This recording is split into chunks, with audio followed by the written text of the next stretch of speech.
by saying, hey, man. We are live at Flowery Branch, where today we will get an opportunity to talk to our head coach, Arthur Smith, coming up at around 4:20 today. And, Mike, we have questions. We have a lot of questions as we head into week one against Carolina. This is the first visit with Coach Arthur Smith that we'll have throughout the course of the season. The last couple of seasons, guys, you know, the one thing I will tell you, if you're new to the show or you're listening to the station for the first time, Arthur is brutally honest. And, you know, if things are not going our way, he will not sugarcoat it. And, you know, we'll see what happens on Sunday. But week to week, we look forward to these visits because we get some insight into the organization, to how he's thinking about things, Mike, and certainly how the team is doing. I just hope as we move through the season, we're talking about more wins than L's. Right. And, there was learning curves for coaches, just like anybody else in any other vocation. The first year maybe should have gone with more reps for the vets in camp. He admitted that was probably something he would like to have back. And then last year talked about, perhaps maybe in hindsight wanting to maybe go for it in that Saints game on that 4th and 1 after we had remember Mariota kind of watched the snap and Sure. maybe change his thinking. So, yeah, we had to get those insights here when we talked to Arthur. And as Carl said, he's an honest guy, and not a knock on Dan Quinn, but I mean, there is no sugarcoating. And there's no pretending the situation is working when it isn't, as it has been in previous regimes. So we're looking forward to that. Also, Calais Campbell, as we mentioned, is going to join us also in the 4 o'clock hour.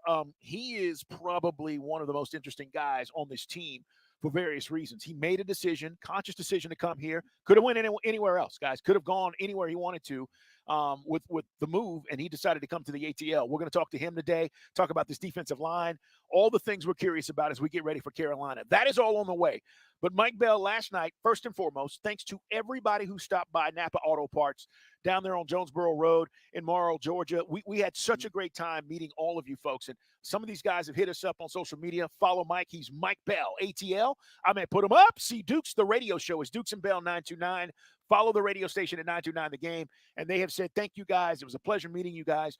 It's our pleasure. I mean, you guys, without you, there's no us. So we had such a great time yesterday, Mike, but literally I'm on my way home, coming from the South Side. I made a stop, and literally I get a text message, and Mike Bell's text message was about Michael Soroka. Yeah, and I'm wondering if this is the end of the string. I mean, I like, we don't sugarcoat it here on the air. I know everybody wants that happy Hollywood ending for Michael Soroka, and I'm just beginning to wonder if this guy just can't catch a break. The stars just don't seem to align for Michael Soroka. The 2 Achilles injuries, missing almost 2 full years. And now you look at it and you say, now he's got numbness in the arm. It's just, they gave every chance to this guy, and they kind of slow rolled it. You and I said, why are we bringing up another dude from AA to Gwinnett? Why aren't we getting Soroka out there over like a Yanni Chirino, or Chorizo, as I like to call him? So I look, I hope I'm wrong, but I got to wonder if Braves fans, maybe that's the last time you're going to see Soroka in a Braves uniform. He lasted only 3 innings, and that was the text message. 3 innings. He gave up 5 runs, 4 hits, including 2 homers. It was ugly. Braves lose, but that really wasn't the story. To Mike's point, this is more about, okay, whatever we thought the future was going to be with Michael Soroka, maybe it's not going to be that. Braves are going to be fine. We'll regroup and probably win this series. But I thought this was his moment to come out and show us. Right. And then for him to be put back on the IL, and now here comes, Darius again. Darius Vines is coming back up. And by the way, he pitched great. I hope the kid gives us another great start or two, however many he gets. But the question now is, do you move on? And it's unfortunate. But, Mike, we are in no position right now. And I'm not being rude, guys. We don't have the patience to deal with the Michael Soroka situation. Guys, we have a World Series team. Right. We've had one all season long. And now to make this decision moving forward, which will affect, what this pitching staff is going to look like, but either a guy's in your plans or he isn't. And, Mike, I don't think we have the patience right now as a team that's looking to go back to the World Series to say, oh, well, we'll just see where this goes. We got 6 or 8 more weeks. Right. I don't think that's the case. Yeah, man, we didn't lose any ground on the Dodgers. We want to hold on to that number 1 seed. 6 games up, L.A. lost to Miami. But to Carl's point, we don't have time for feel-good stories. And the thing is, which makes it so surprising, was he had really done some great work. I think he was the International League or whatever it was, Player of the Month. Down at Gwinnett? Down at Gwinnett, because he'd been on fire down there. And then for some reason, doesn't click, and then you get to the finger where, is there a sticker? Is this bad? Is this big? And Sticker didn't shy away from it. He says, sounds pretty bad, about having some numbness in his finger. That was an issue that the trainers were looking at. McHugh also got sent down. I think the joke with McHugh is like, you're going down. I'm fine. No. You have an issue. I think there's a lot of Braves fans like me get a little nervous, want to throw something at the TV sometimes. McHugh out there. But with Dylan Lee presumably coming back and some of the other things working in their favor with the roster, I'm not sure if we're going to see him in October either. All right, guys, want to hear from you, and that is part of the conversation as we move forward. I said the Turtle today because we came up here together. We're at Flowery Branch. Falcons getting ready for Carolina. We've got Coach on tap, and also Calais Campbell's going to join us a little bit later.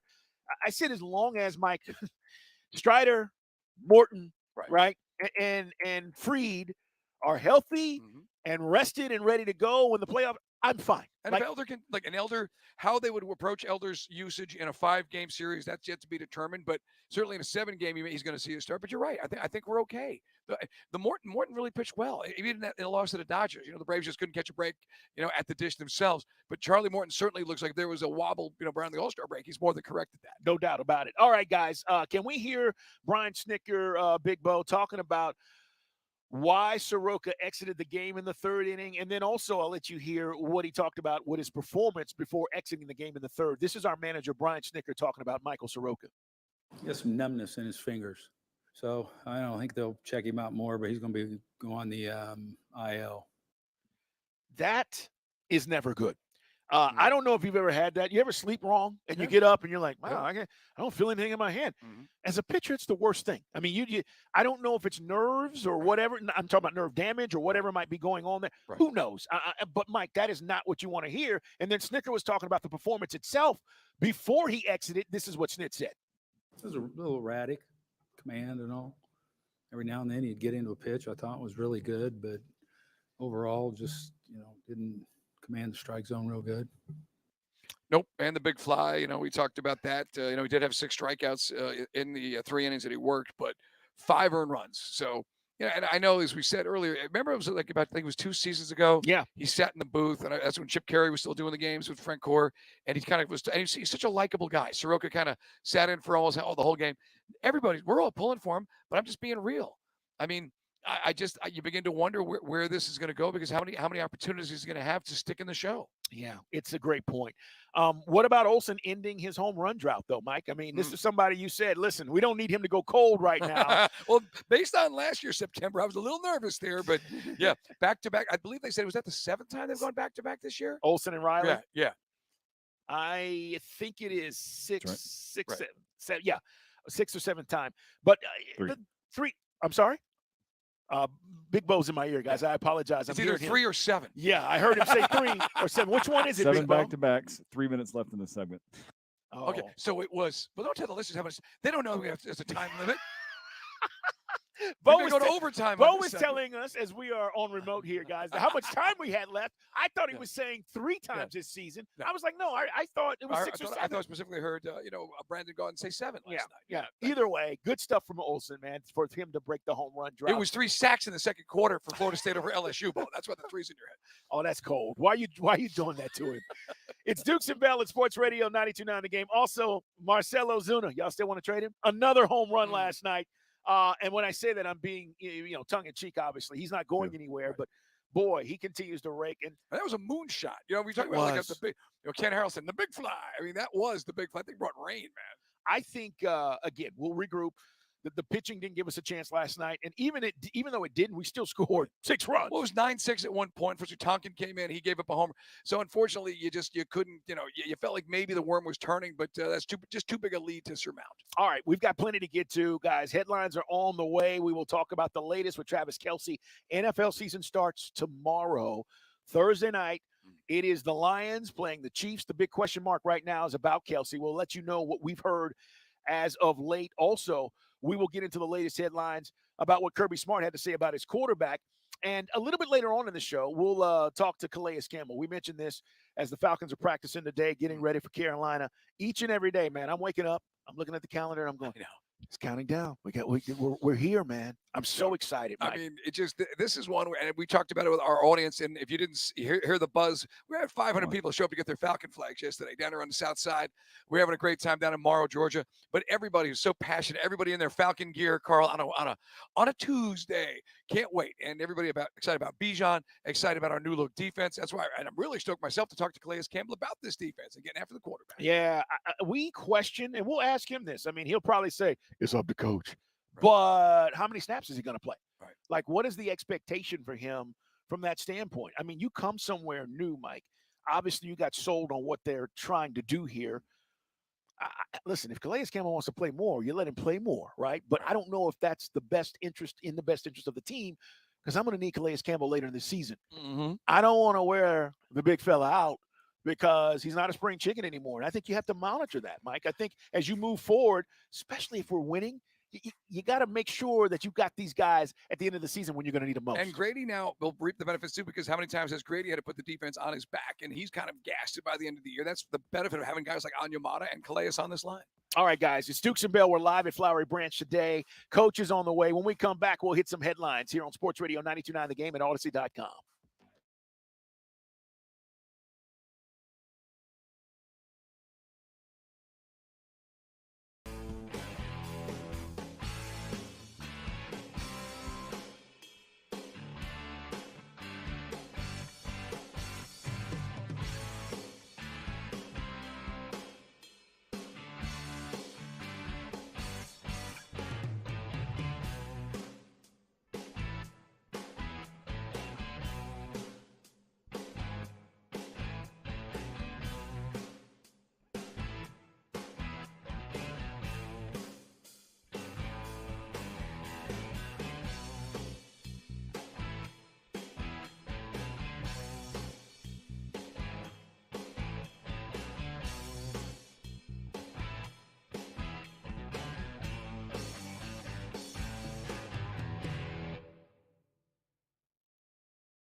on Wednesdays, getting a chance to talk to Coach Arthur Smith after games. Obviously, on Mondays as well, guys, you will hear the coaches show. Arch will have that for you on Monday. So, Big Falcon Monday. I'm hoping on Monday, Mike, when we reconvene after Sunday's games and we're talking about that first win, because you guys want to say it with me. We can't lose in week 1. We cannot lose to Carolina. Can't do it. Can't do it. I was listening to Jerry Gray's press conference, assistant defensive head coach, and corners and work a long-time NFL assistant, and he was addressing the media today, giving him some of the questions and answers about. And I love it. Archie asked a question. I was going to ask it. It was like, what do you get from preseason watching tape? Now, we know the guys put stuff on tape. They can go get jobs from it. So obviously some of this matters, right? These teams make evaluations. And they obviously says, you look at what they did and look at what Bryce is doing. You look at what he did at Alabama, and then you try to, and that's how they come up with the game plan. You try to simulate. Yeah. And obviously throw up, and the famous phrase we still love from Smitty, unscouted looks. And the idea being something you're going to show that they have not seen on tape before. That's all that is. Something they haven't seen. It is. And that's why in the first, I think, few weeks of the NFL season, adjustments are big, because once you get to week 5, I know what you're trying to do to me. Right. Week 1 and 2, especially with new coaches like Frank Reich. And I also think, Mike, you go back and see what Coach Frank Reich likes to do on offense. Whatever they were doing in Indy, he's probably going to try to do some of that stuff here. Obviously, what they did in Philadelphia when he was the OC, you take a little bit of that and you look at all that stuff. So they'll be ready, man. The breakdowns are out there. I'm not concerned. We're going to show up. We're going to be ready. And we'll ask Coach that question as well when he joins us here coming up at 4:20. It's Dukes and Bell at Sports Radio 92.9 The Game. Big Bo behind the glass. He is our engineer. Turtle is actually with us along with Jason today. Now, I will tell you guys, if you're watching a little bit of this video, the way we're set up in this room, hi guys. Hello. You can't really see our faces, but we're going to work on this and we'll get it arranged differently next time we're here. I mean, I hope my diet's working, Carl. I don't want to look like a giant pack of hot dogs for a neck. Well, as they get in the back angle. Well, I had my legs crossed, and then I realized my belly was literally showing, and I'm like, wait a minute, this is right in front of the camera. So we have an angle here that we're dealing with, but we are literally on Twitch and YouTube because we're here. So, Jason, thanks for being here. I'm going to work on my diaphragm and sit fully erect. Yeah, I don't know if it's going to work. I don't know. Hey, Turtle's here, our executive producer. Let's hit some headlines. Strap in, youngins.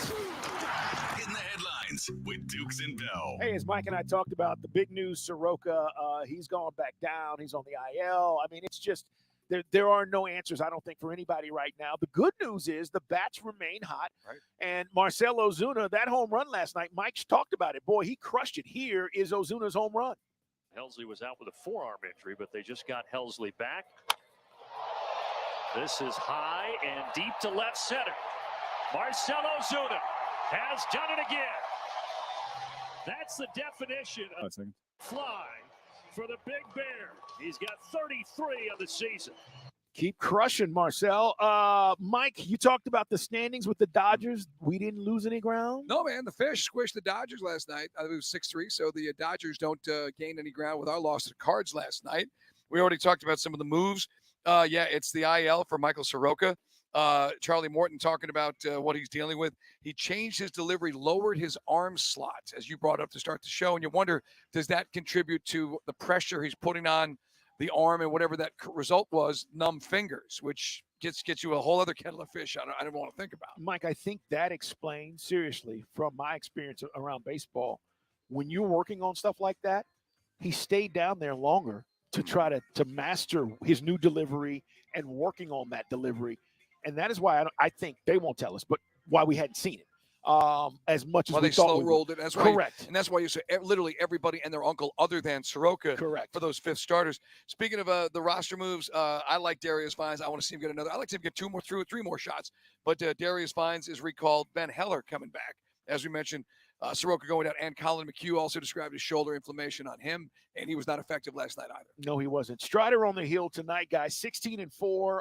I don't want to say he's chasing a Cy Young. He's just doing his job, and if the Cy Young happens, great. If you ask Spencer Strider, World Series or Cy Young, my guess is he'll say World Series. But he's been the team stopper, and so after losing last night, we'll see what he's able to do. He went 5-1 with a 2.9 ERA. That's a 2.97 ERA and 46 strikeouts in 36 1/3 innings in August, Mike. He had a really good month. So He struck out 9 batters in his most recent start. We know that's what he does. We expect the same tonight from Spencer Strider. More on the Braves coming up. What did Coach have to say? We're talking about Arthur Smith, about Carolina's defense. Some of the personnel we're pretty familiar with, especially on the defensive side. They invested a lot of draft capital on the defense the last couple of years, and it's certainly paid off. And they still, in my opinion, have one of the better inside backers in the league, and Shaq Thompson. So I think this division, with him and DeMario, both of them are very, very good inside linebackers. Smart players, tough, set the tone. So we are familiar with the personnel scheme.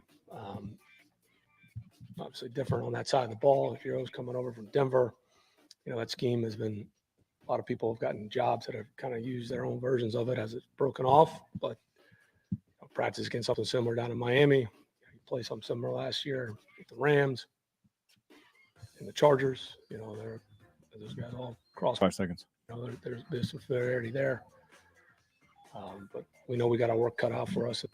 Listen, there were plays. All right, Mike and I were at the Carolina game last year at their place on Thursday night. And what Coach is talking about is, listen, we know what they're trying to do. We get it. Right. We're familiar with some of their defensive personnel.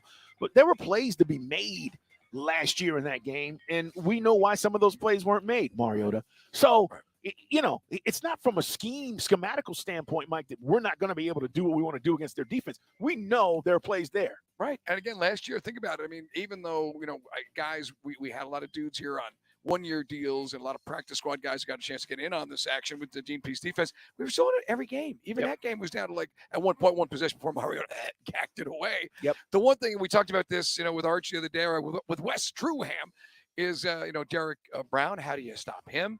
He's always been a thorn in our side. We have a couple of big linemen in this division. We talked about, obviously, what the Saints have done over the years with Cameron Jordan. But this is a dude, how do we neutralize what they want to do? They're still physical. Their core group of guys in that front seven, for the most part, is still there. Yeah, I think here's the addition, and we'll get more into this over the next few days, what Bijan does for you. If Derek Brown is dominating up front and getting pressure, Mike, and pressuring you up the middle, right, I'm dropping the ball off to Bijan quickly.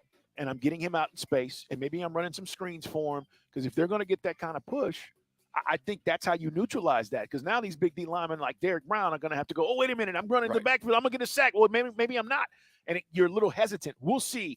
Arthur Smith's on the way at 4:20, guys. Meanwhile, listen to what Jonnu Smith said about being ready this Sunday. Absolutely. It's at this point, if you don't feel ready, kind of the door is that way. So, it's too late to turn back now. Too late to turn back now. Sounds like a song, Mike. It's too late to turn back now. Don't turn back. It's time, baby. Yeah, it's go time. My team's on the floor, as Coach said at Hoosiers, so this team is ready to roll. Only guy we're not 100% about is, when Jeff Okudah gets back in the mix. Yeah. But for the most part, we saw the depth show out with the corners this year. I think, a lot of folks would love to see Clark Phillips get a chance to crack that starting lineup, more likely, coming off as a reserve or maybe in the nickel, certainly. And, we got depth. We got more depth than we've had in the defense in years. I agree, man. Meanwhile, the big injury in the NFL is Travis Kelce.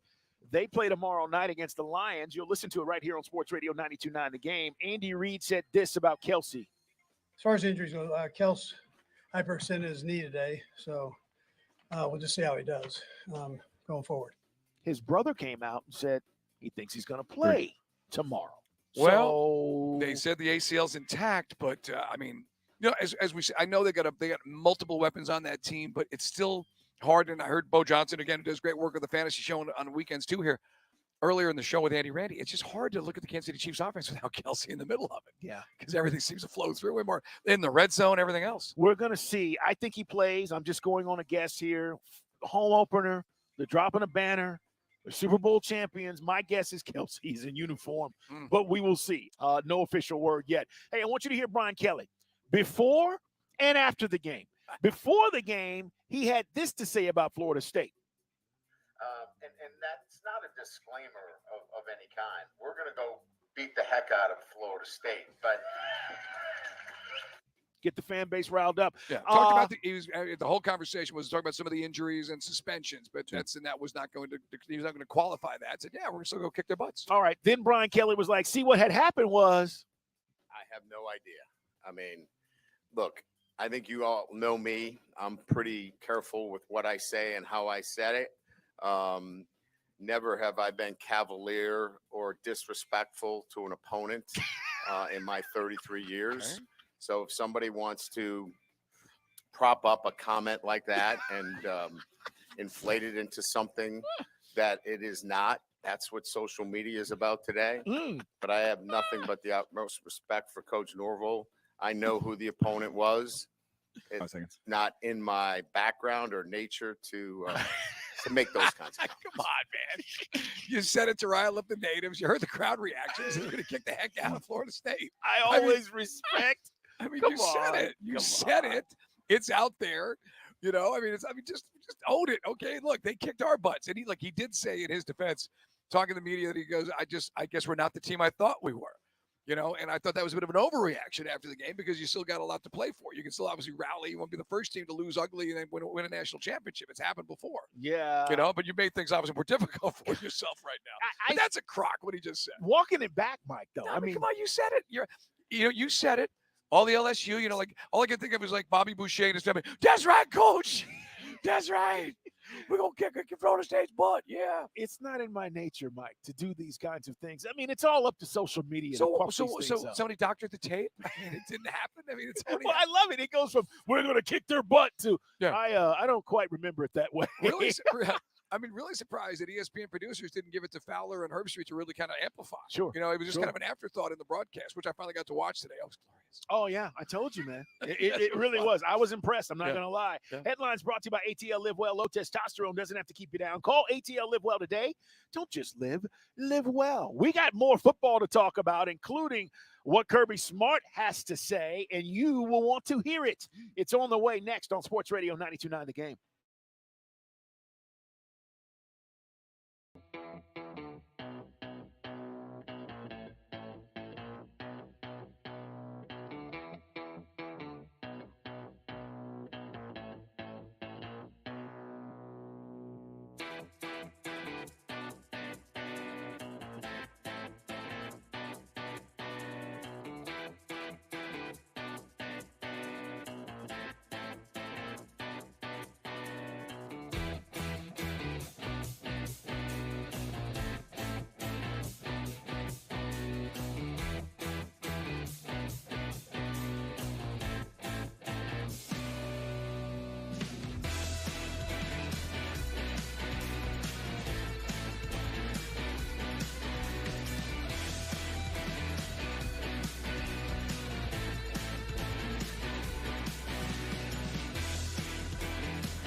James hit me up. He says, if the Lions win their division and one playoff game this year, would you already consider Jared Goff a greater all-time Lions player than Matthew Stafford?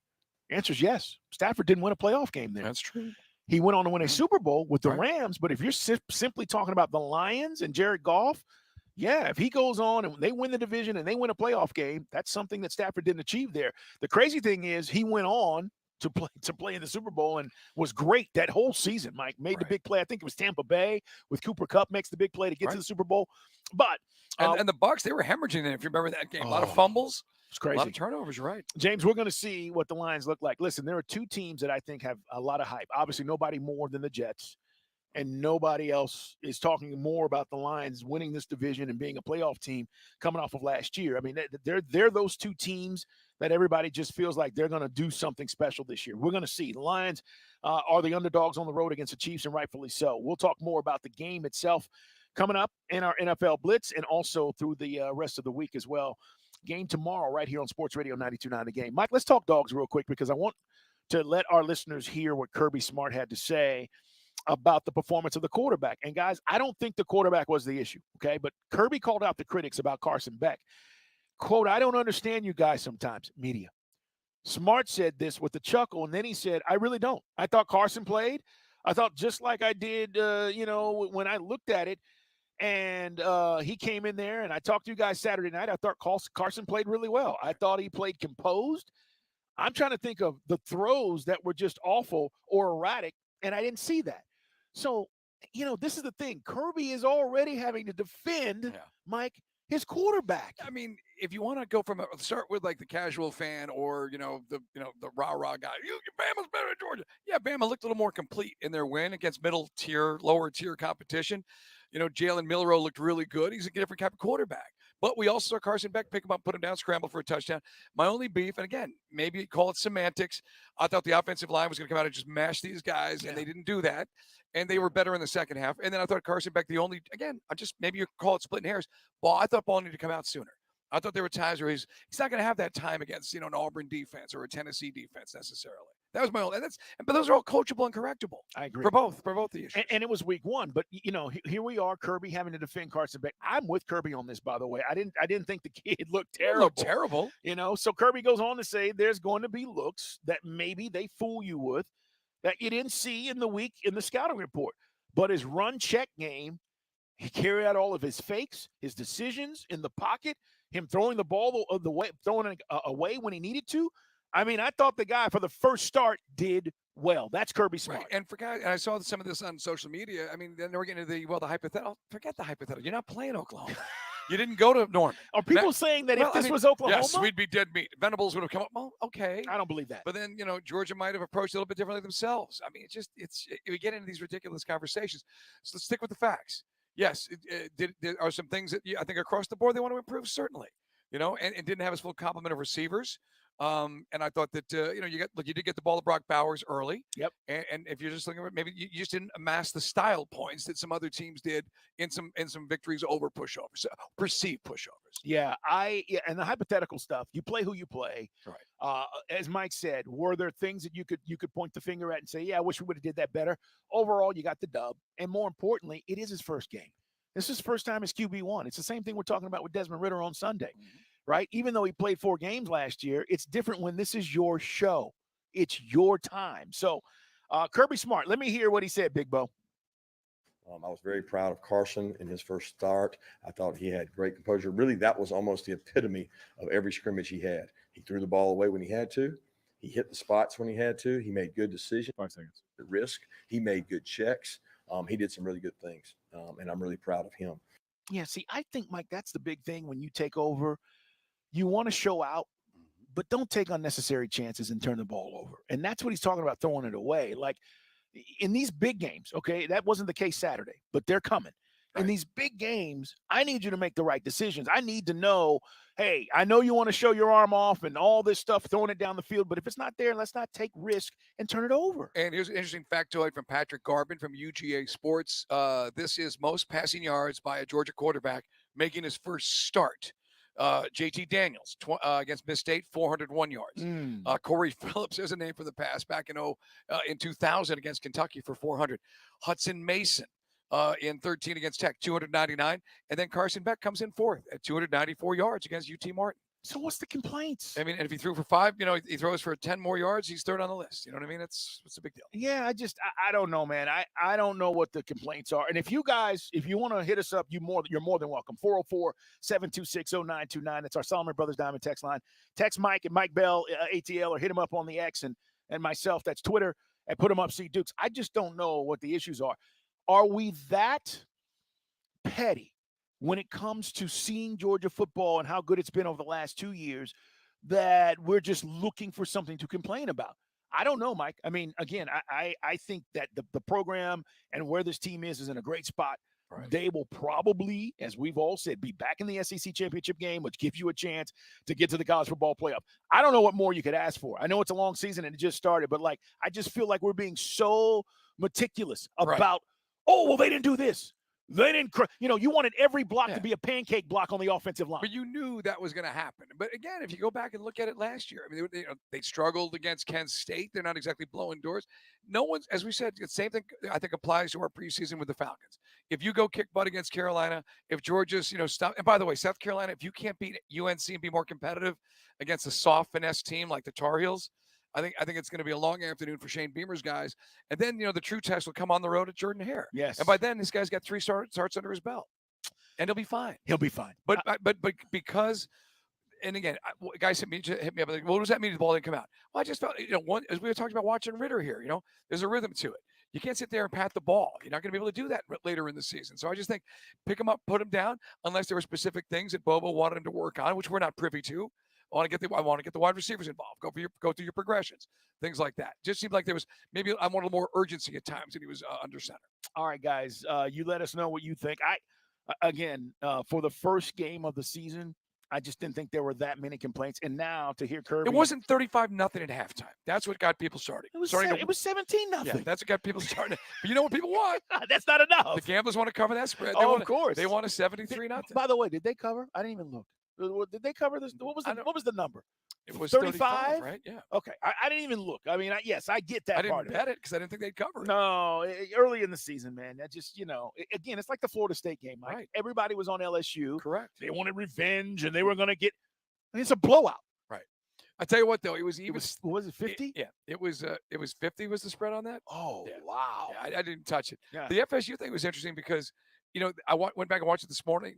The game was tied with 5 minutes left in the third, and then boom, and just everything just started to happen. And then Jaden Daniels got spooked, and then Florida State just cranked it up. But it was tight. It was nip tuck. Well, it's like Clemson. Clemson was a 14-point favorite in the Duke game. They lost by 21. Right. Now, again, does Vegas know about Duke? Yes, they know what Duke is, but the perception of Duke is it's a loser program. Anybody who bet that game west of the Mississippi, loser. Anyone west of the Mississippi doesn't know they went to a bowl game and won 9 games last year, right? No. But the action was they're trying to get the action, yes, the middle of the action, so the house doesn't lose. Yeah, it's crazy. We're talking college football again. Should Kirby have to defend Carson Beck? Should he? Is this going to be a thing throughout the course of the season? Are we going to have to defend Carson Beck after every start? Yes, and Bobo. Well, wait a minute. The Bobo thing I get. Why Beck? I don't know. It's kind of because, as you know, why Beck? Because Georgia eats their own. It's a time-honored tradition. You know this. Wakey, Jakey. It was Jacob Eason. Then it was screw Jacob Eason, stupid hippie for the Pacific Northwest from time. Houston County boy, one of us from time. Yeah. It was, the drill. You know how this works. Screw JT Daniels. Get Bennett in there. You know what I mean? It's just that's Georgia does this. Georgia fans do this. I just got to say, dog fans, we cannot have to defend Carson Beck after every start. Okay, right? I mean, he didn't do anything bad. Like if he has a 3-pick game, Mike, I get it. He didn't do anything bad. The Bobo thing, and I keep saying, you guys. All right, you know what? You guys have to have some grace here with Mike Bobo. Mike Bobo is now 0-1 against the spread. His second time with Georgia as OC. Wait a minute. He won the game. 56. By the way, looking at the numbers to Chris's point, it was 56 and a half it was 51 and a half. So didn't cover 48-7. They're a 42.5 point favorite against Ball State. Ooh. Ball State just got beat by Kentucky. Yes, they did. start their season with 2 whoopings from it was 44-14. Wildcats putting on those dudes. Yeah, I think Georgia will put up 40 as well. But, again, polls up. Will Carson Beck have to be defended on a start-by-start basis this season? It's up at Dukes and Bell 929. All right? You can go vote. I'm going to tell you guys, I don't want to have to do this every week.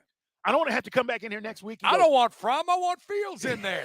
You know how it works. The backup is always the man in Athens. We know who the quarterback is. I don't want to be in here next week going, oh, well, Beck only threw 3 touchdowns, Mike. I'm just telling you. This is the way it's going to play out. But we knew this. We knew it was going to be an overreaction. I had people coming at me like, you're overreacting. No, I just said the offensive line didn't play as well as we expected. They're supposed to be the best offensive line in the country. All right. So what's about there look like the Cowboys against UT Martin, basically. Poll question says, and ask the question, will Carson Beck have to be defended on a start-by-start basis? Yes, he needs to prove it. No, we ride with QB1. I'm riding with QB1. I've always wanted to see what Vandergrift can do under center. He always looks sharp out there. This hour is brought to you by the Man Cave Store. Up your Man Cave game this football season with the new custom pool table, theater seats, guys, even shuffleboard tables for family, friends, and fun. Visit mancavestore.com. All right, we're going to see where this goes. More on Kirby and the Dogs coming up. We'll talk college football as well at 4 o'clock. But when we come back, he says he supports his quarterback wholeheartedly. Find out who we're talking about next on Sports Radio 92.9 The Game at Odyssey.com.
Day, give me those It's 3 NFL o'clock cuts. on Dukes and Bell. 32 through 35. interesting. Okay. Thanks for making us yours. 2 through 35. Yes, sir. You're up. We are live at Flowery Branch. That is the Falcons training facility, guys. It is week 1 in the NFL. Tomorrow, the NFL season gets underway. It's Lions at Chiefs. Mike, apparently Joe Burrow is on track to start week 1 as well, which is great news for the NFL. We need the stars out there, and he's one of them. So it looks like he'll be ready for week 1 against the Browns. The big injury, we talked about Kelsey. His brother's saying he thinks he'll be ready. I'm going to trust brother. Big bro, I think, says that he thinks Travis Kelsey will be ready for the Chiefs game. There is a big question mark right now as to whether he'll be available tomorrow night. And I said to Mike, they're dropping the banner. I mean, they're Super Bowl champions. That place is going to be electric again. He's got to be in uniform. You'd think. He is one tough hombre. They said that there was no damage to the ACL is intact. That was the way it was described by the big Kool-Aid man, Andy Reid. But I'm just curious. I mean, you should now on paper be able to beat the Lions. But you and I said earlier, it's hard to envision a Chiefs attack that Kelsey's not a part of. Because he's just just seems like to say a safety valve is not even fair because he's a red zone machine. Right. That's why everybody took him in the first round of their draft this year in fantasy football because he's the gold standard for tight ends. Now, by the way, how did you do in your fantasy draft? Killed it. Some would say it's a kiss of death, though. I got the A+ from Yahoo Sports. Wow. Sometimes that's so you got everybody you wanted. I got Lamar Jackson, Tariq Hill.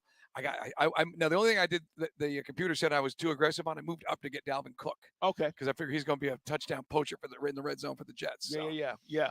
But yeah, killed it. I got everybody I want, man. I'm excited. I think Lamar Jackson's gonna have a huge year this year. Now, while we're talking about this, did the fantasy issue get resolved? Yes, the guy that was agreed to split the pot once the Bengals and Bills game was not completed. Yeah, picked last. So in his mind, he can be the champion. Although he's not getting a trophy because there is no trophy when the big kitty gets split down the middle. That was a few weeks ago. The major POA, Patrick John, picked last. Okay, I wondered. Yes. And by the way, what did they say about his team and his picking? I think he got a B or something. Okay. I got Etienne. I bet on Cooper Kupp. I know he's probably not going to play this week, but that's the big picture, right, for him.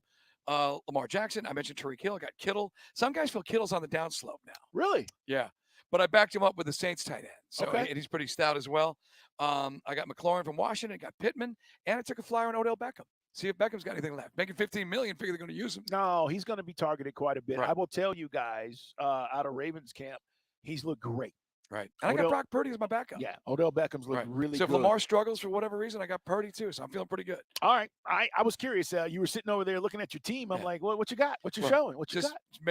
making money moves, Joe. I got Godwin. I know guys who don't play fantasy like, how can you root for someone against the Falcons? Well, hopefully Godwin doesn't.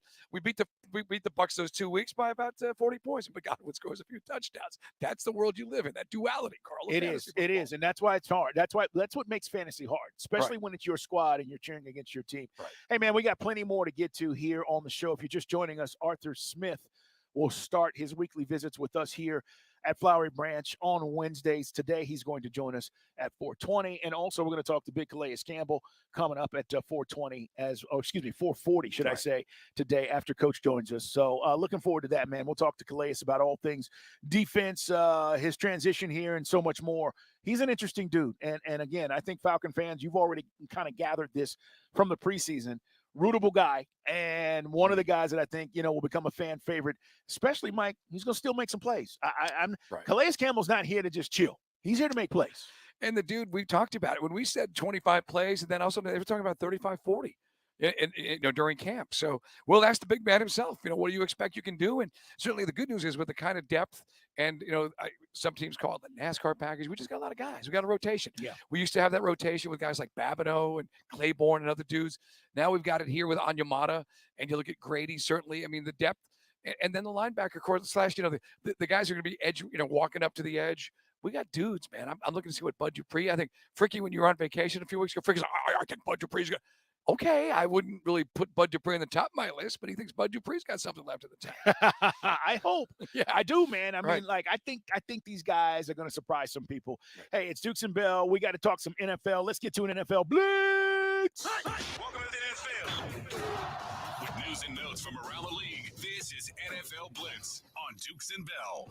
So this coming from our buddy Joe Patrick, and maybe we'll ask Coach about this a little bit more, saying Cordero Patterson, using the phrase joker or J-back, will float from room to room for game prep, even meeting with O-line coach Dwayne Ledford, as Arthur Smith himself said, basically saying he could play everything from quarterback to wide out to running back to tight end, talking about Cordero Patterson. Yeah, man, the ultimate Swiss Army knife. We know that. How about that? All right, so the J or the J-back, the joker. And he also said Jeff Okudah is getting closer and is ahead of where we thought he would be. You and I always kind of earmark week 3, so maybe it's week 2 now. Find out. Yeah. I mean, we know he's not on the short, right. The short-term IR. Yeah, so that's great news because we know he's not going to miss time. But Arthur Smith addressing that today. We'll get an injury update from Arthur when he joins us here coming up in the 4 o'clock hour. Meanwhile, Mike, Jerry Jones backs his quarterback, Dak Prescott.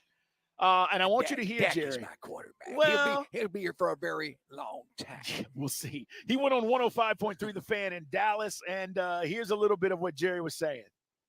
We expect Dak to be with us a long time, and we're always working around it with several machinations of numbers. Europe would work. Okay, machinations of numbers that would work. So, bottom line is this. Daddy, you're using big words again. My hat came off. For those who don't remember, Dak signed a shorter deal. A lot of this money was paid to him in year 1 and 2. Signing bonus, right?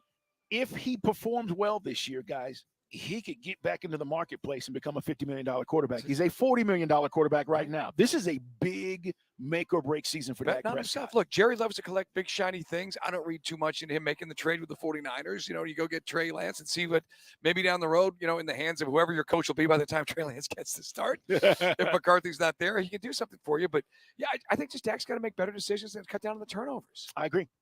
Jerry Jones is talking about the Cowboys structure. And that they don't have to tell people about, certain things. Listen to Jerry. The way we're structured gets a lot of criticism. Unquestionably, it does. But it lets us do a trade like we did the other day on Lance. Because I didn't have to fool around. I can make that trade in 5 minutes.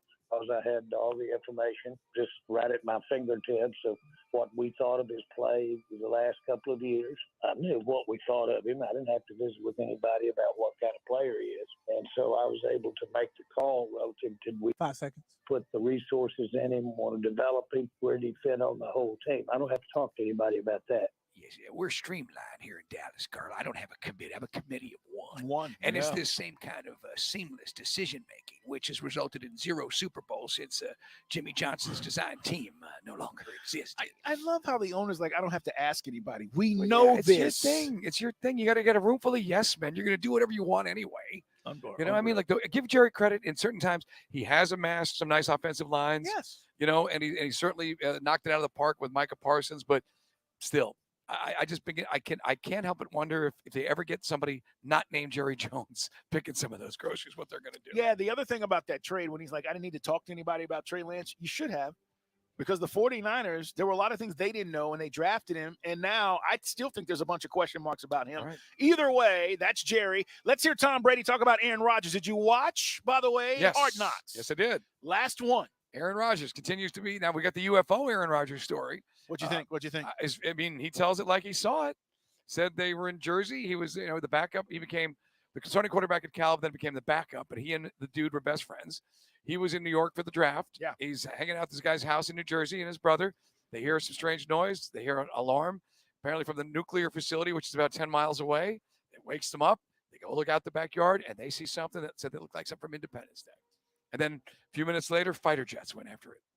And that's Aaron Rodgers' story, and he's sticking to it. Yeah, and, I enjoyed the storytelling. It was fun. Did Aaron open up enough for you to like him more or less? As I said to you all season, if this is the greatest, act in the history of NFL, I think he's legit. I think he's legit. I don't know. Look, we weren't privy to behind the scenes in Green Bay. It was always he said, she said in the media between whoever the general manager was or team president. But how do you not like the guy? I agree. Based on what I saw in Hard Knocks. I'm with you. This is Tom Brady talking about Aaron Rodgers. Now you go to a new place and you have none of that. So now you can just hopefully bring your best, knowing that you probably didn't do everything right where you were, but you tried your best. And now you get to go to a new place with a different type of emotional energy. And, I'm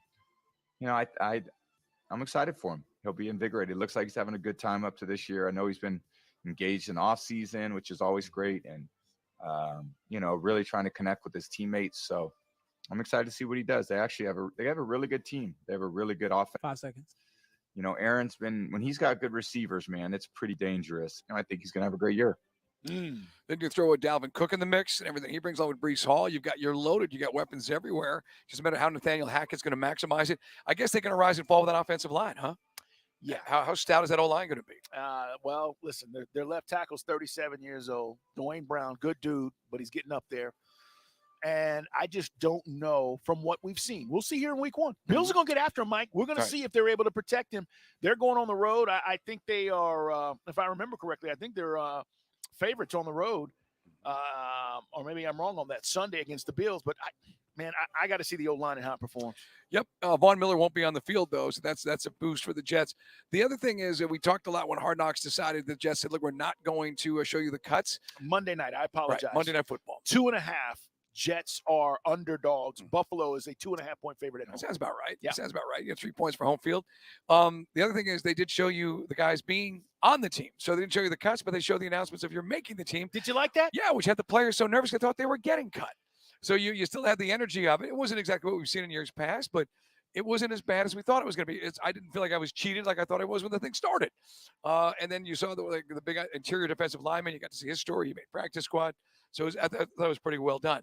So from a guy, Robert Saleh, who's got total command, to a dude who's in a really tough spot, I think Jonathan Gannon, the former Eagles defensive coordinator, realizes he's in one mess in Arizona. They're going to go with Joshua Dobbs, who's got less than 2 weeks in camp as a starting quarterback. They cut Colt McCoy. It's just an absolute blank show out in Arizona. And you were telling me there's stuff out there that this came from above his pay grade. Well, the decision to move on from Colt McCoy as the starter and do what they did at quarterback, it was not a collaborative decision. Jonathan Gannon is a rookie head coach. He has no clout. So if the ownership was wanting to move in this direction, Mike, for tanking purposes, then they did. And he is like, wait a minute, what are we doing here? Think about you being Jonathan Gannon. You have a guy on the roster that could win games and at least gives you a chance. You cut that guy and you bring in a Joshua Dobbs, who you just said 2 weeks on the job. How do you feel going into Washington? And by the way, Chris, go ahead and mark me down. Commanders cover the 7 against the Cardinals on Sunday. Put me down. We're going to give you our picks on Saturday. Yeah, on Friday. It's funny. You were asking me what I was doing on my phone. I just added. I dropped the Dolphins defense, so they got the Chargers, and I picked up the Washington Commanders against Arizona. So I'm also on the Cadillac board. I don't want to be the kiss of death on that, but I'm with you. I think they're in trouble. Look, Josh is a local kid and a brilliant young man, but he's just not an NFL quarterback. No. He's just not, and that's a train wreck for them. We've learned that, and this is big for Falcons. Brian Burns has been named a captain. For the Panthers.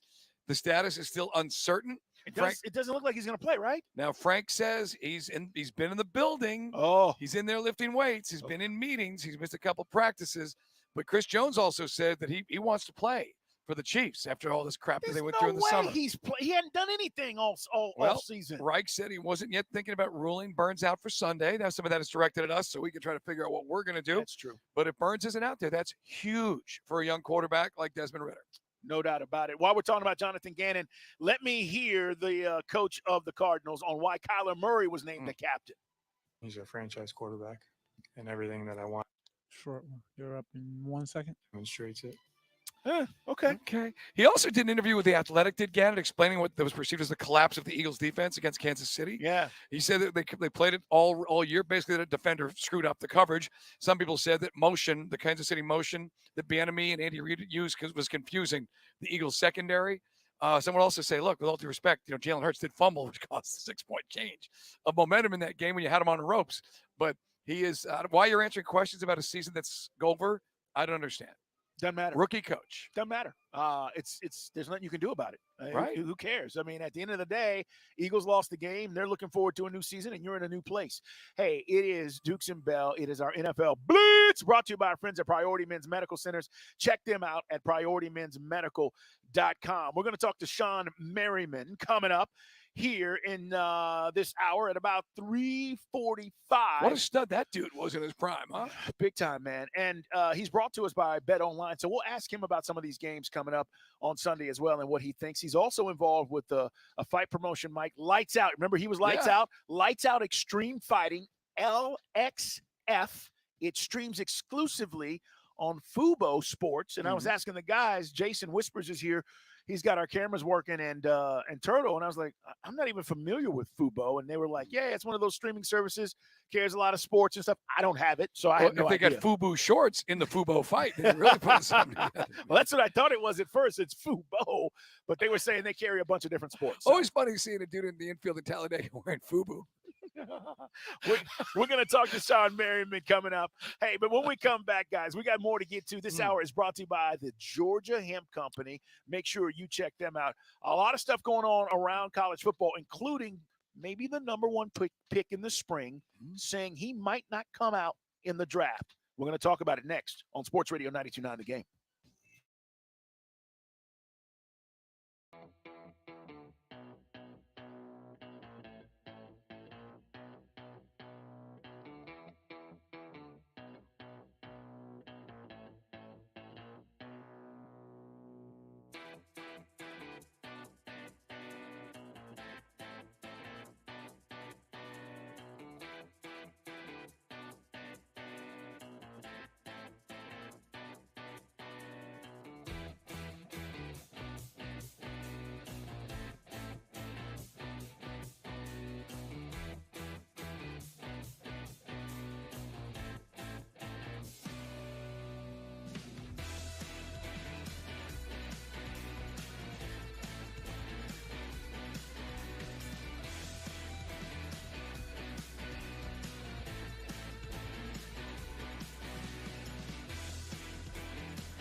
time down there today. We are literally at Flowery Branch and hanging out. Coach is going to join us next hour as well.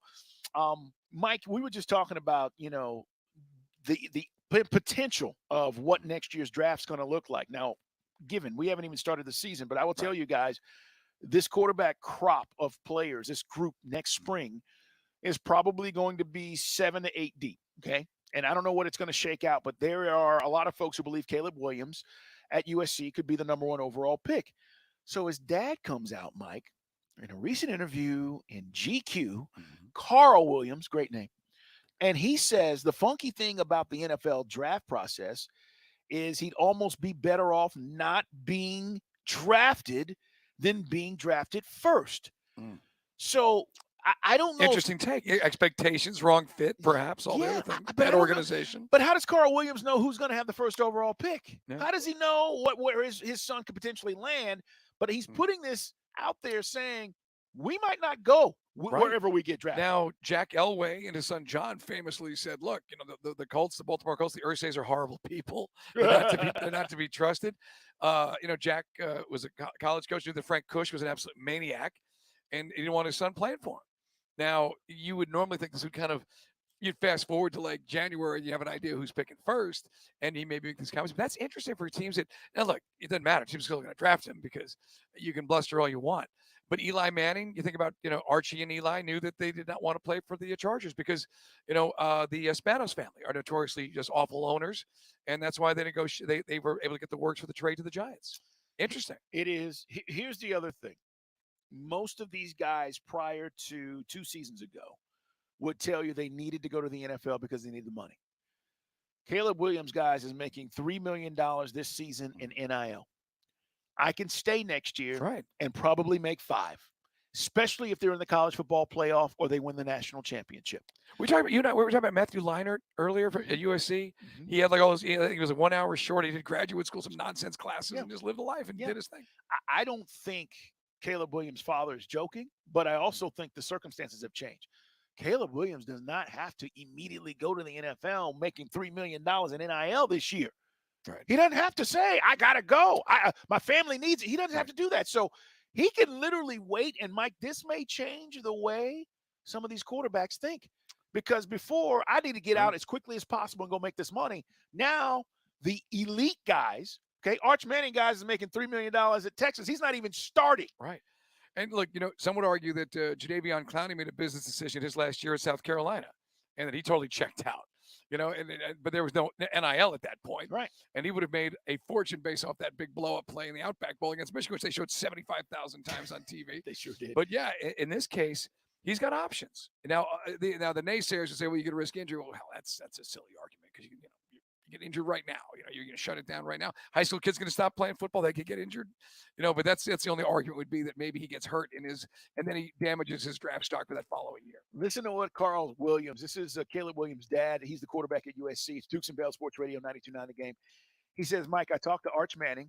His career was shot because he went to a horrible organization. Carl Williams says, I've talked to Lincoln Riley, and Kyler Murray struggled because of where he was drafted. I don't know about that. I mean, they got the coach that I thought was perfect for him, but that's neither here nor there. And then he says Baker Mayfield struggled mightily because of where he was drafted to the Cleveland Browns, which went through 4 head coaches. No, there's no. I mean, look, you could make the argument like you were in Houston when David Carr got drafted. Yep. And David Carr's career went down completely sideways based on going to the wrong football team or the wrong time. It's true. So we'll see. The worst teams in the league, projection-wise, at least right now, Cardinals, Raiders, it's kind of interesting, are up there. But, guys, the season hasn't even started. We don't know what this is going to look like at the end of the year. I think a lot of people are looking at the Cardinals just because of the decisions they made at quarterback, and it's a quarterback league. You hear me talk about it all the time. They don't have one. Right. Well, let me ask you this. They don't have one. Do you think in hindsight, if Matthew Stafford could have dictated, perhaps or controlled or maybe – leveraged his position in the draft? You think you want to be back in Detroit? No, I do not. No, I don't either. And this is the only reason we're talking about this is if you are upper echelon quarterback in college football now, and you're making this kind of NIL money, you don't have to rush to the NFL. And you can literally put your name in the list, Mike, see what it's going to look like, and then be like, nah, I'm good. I'm going back.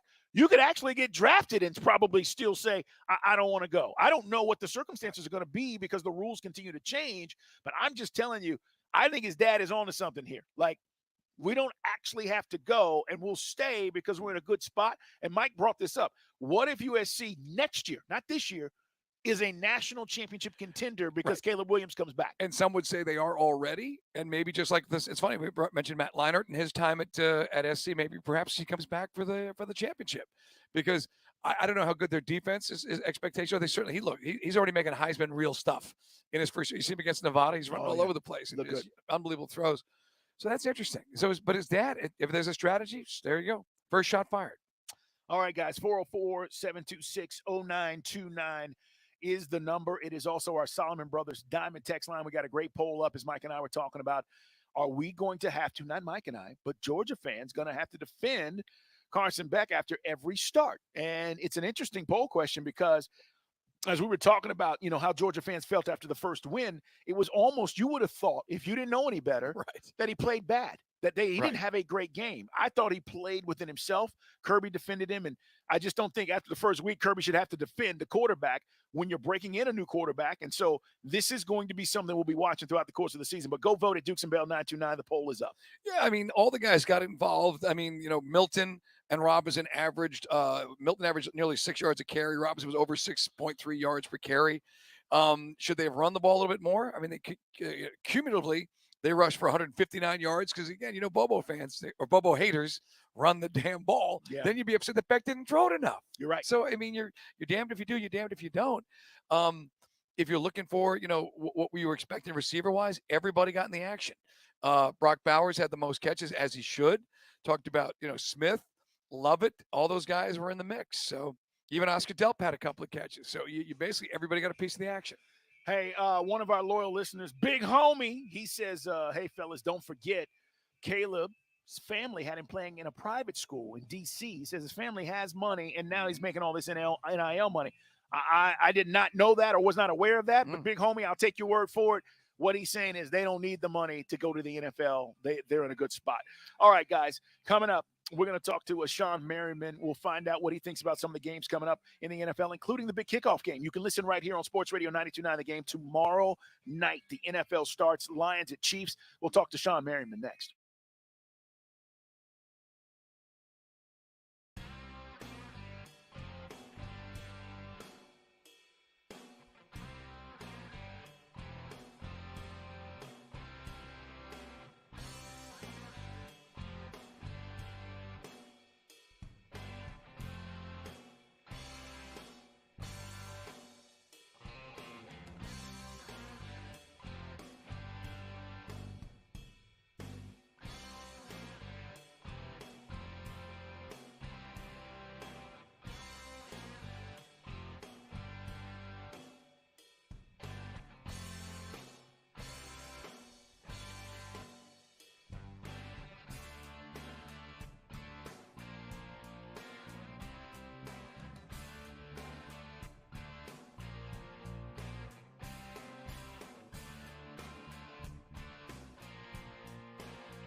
Georgia Hemp Company. We're live at Flowery Branch.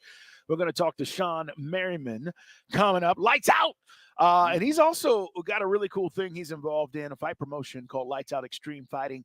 It streams exclusively, as we mentioned, on Fubo Sports. So we'll ask him about that. And he's courtesy of Bet Online. So we'll ask him about some of the games. What game are you looking forward to outside of the Falcon matchup on Sunday? You know, I got to be honest, just because I got sucked into Hard Knocks, I wasn't sure how it was going to be this year with some of those new rules they put down. I'm looking forward to see what Aaron Rodgers and the Jets do, especially to see, how Dalvin Cook, how quickly he hits the ground running, and how the wide receivers, how Garrett Wilson work. And I still think Buffalo will ask Sean Merriman about it, but I think Buffalo's, their window's closing. They had last 2 years to knock off the Chiefs, and they couldn't do it, and then you get back to, losing that game to Buffalo and not having Von Miller, not starting the season with Von Miller, the off the field shenanigans with Diggs and everything else. I'm curious to see what Buffalo's going to be all about. Yeah. Philly plays at New England, 4:00 window on Sunday.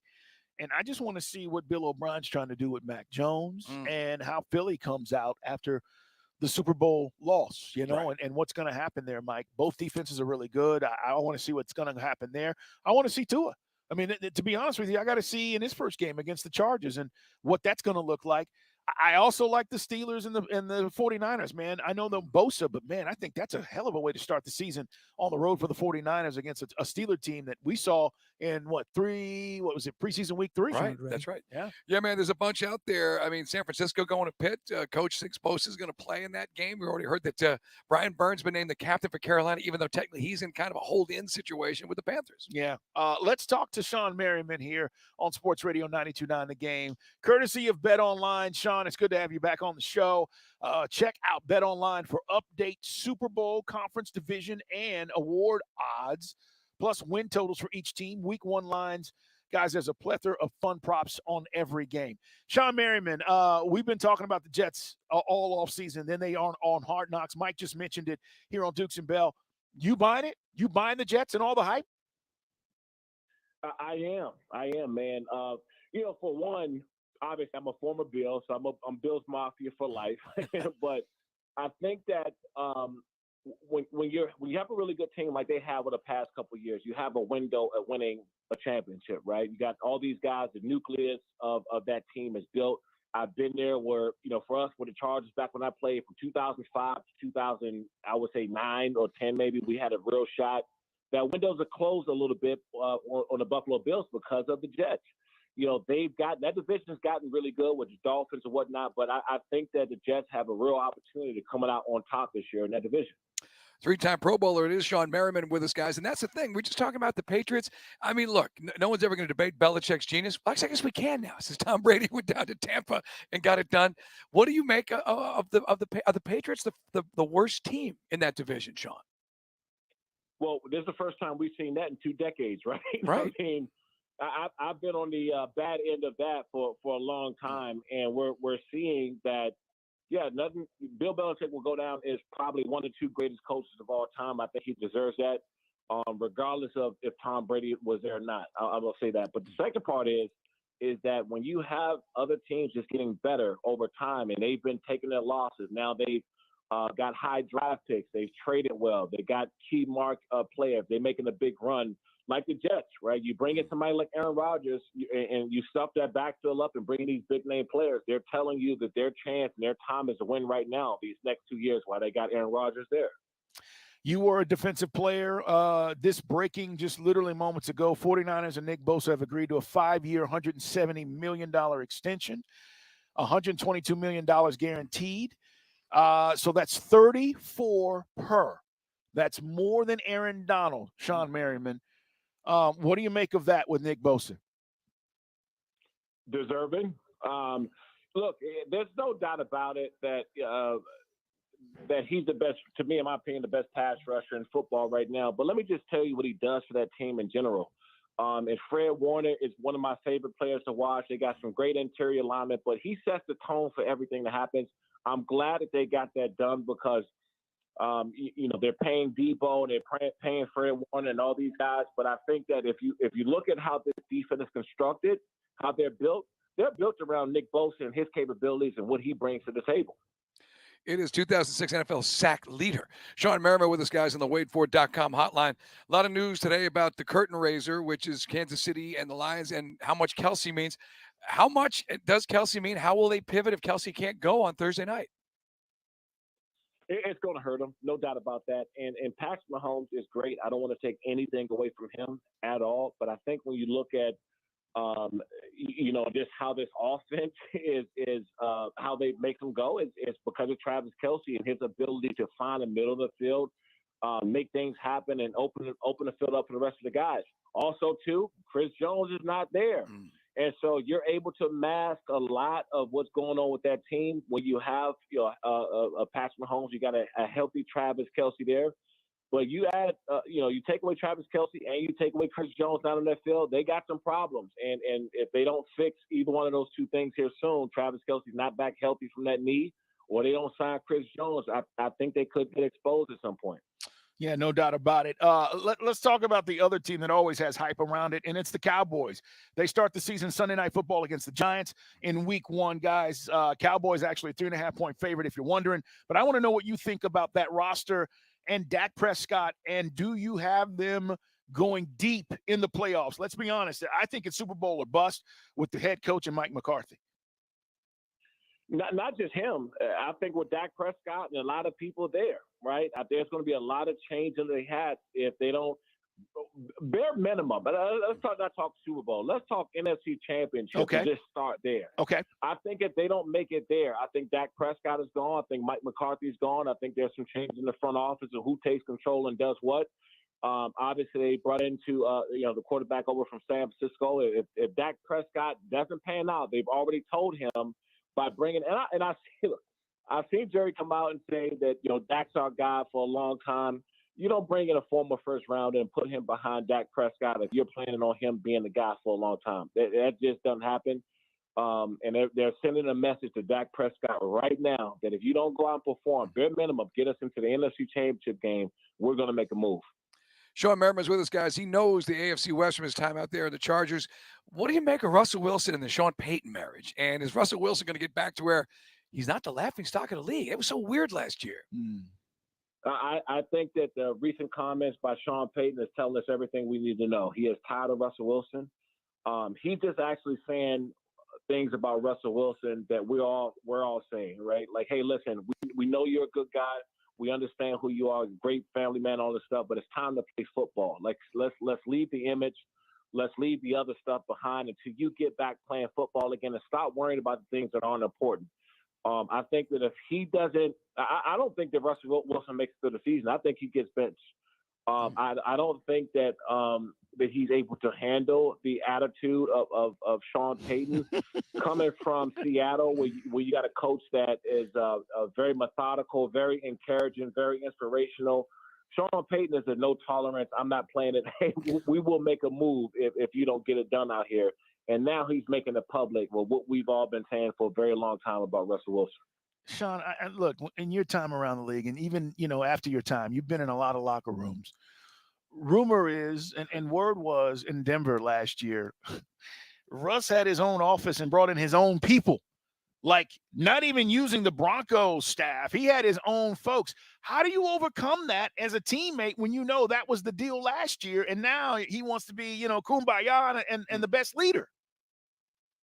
Well, let's not make the mistake, right, that we've seen that before. Tom Brady's done it before. There's been other people that's done it now. They all got kicked out the locker room. They all got kicked out the building when they tried to bring in their own people. Right. And by the way, there's nothing wrong with using your own staff. I had my own therapist, my own people away from the team, but I seen them when I left the building.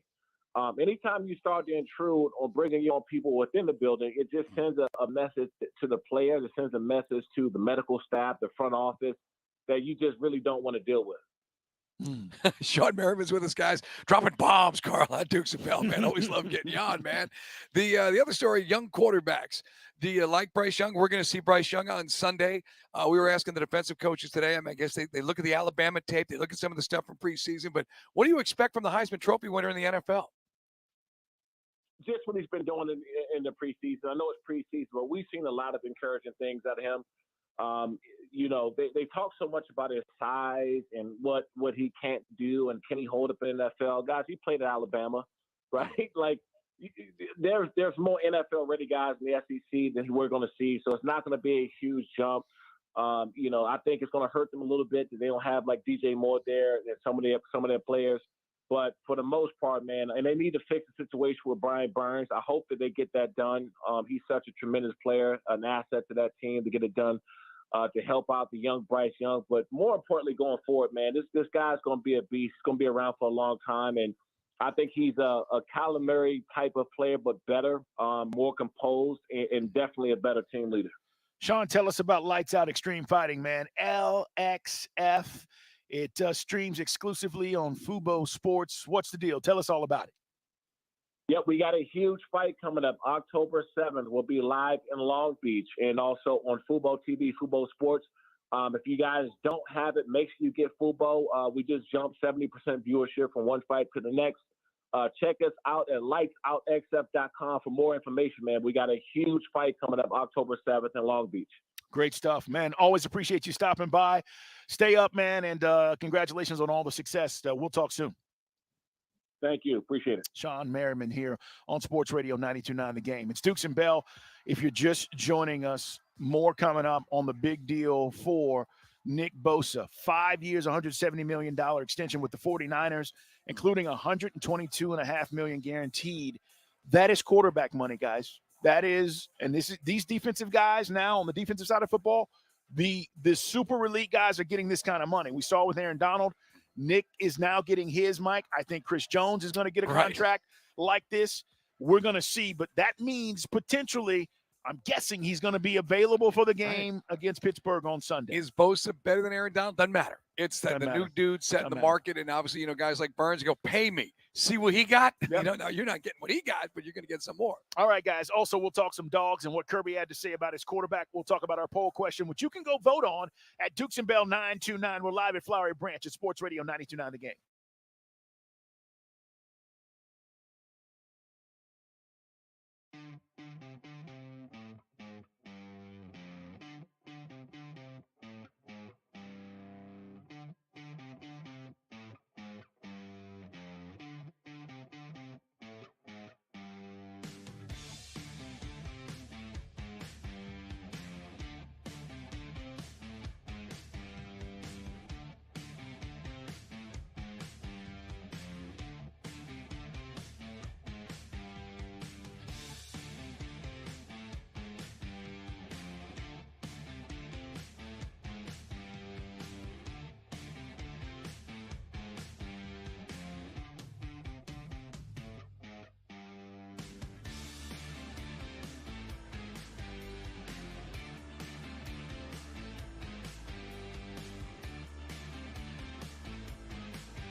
Deuce to Bell. This is a Atlanta touchdown. Back to Dukes and Bell on a Falcons Wednesday. On Sports Radio 92.9, The Game. You're up. So did y'all see what Desmond Ridder said today? I ain't never scared. Well, almost. He said, I'm ready. I'm ready to roll, Mike. Ready. He says he's ready to roll. Ready. Is he ready to roll, Mike? Well, we're going to talk to the man who decides who's ready to roll around here, and that'll be Arthur Smith coming up in about 20 minutes. And if the big man says he's ready, then he's ready. And I like, he's certainly put the work in. They like what they've seen. And he's got he's surrounded by tremendous talent. He's got more talent than you could argue that Matt Ryan had at the end. You know what I mean? Certainly, by the time Julio had shuffled off and Calvin Ridley got himself some trouble.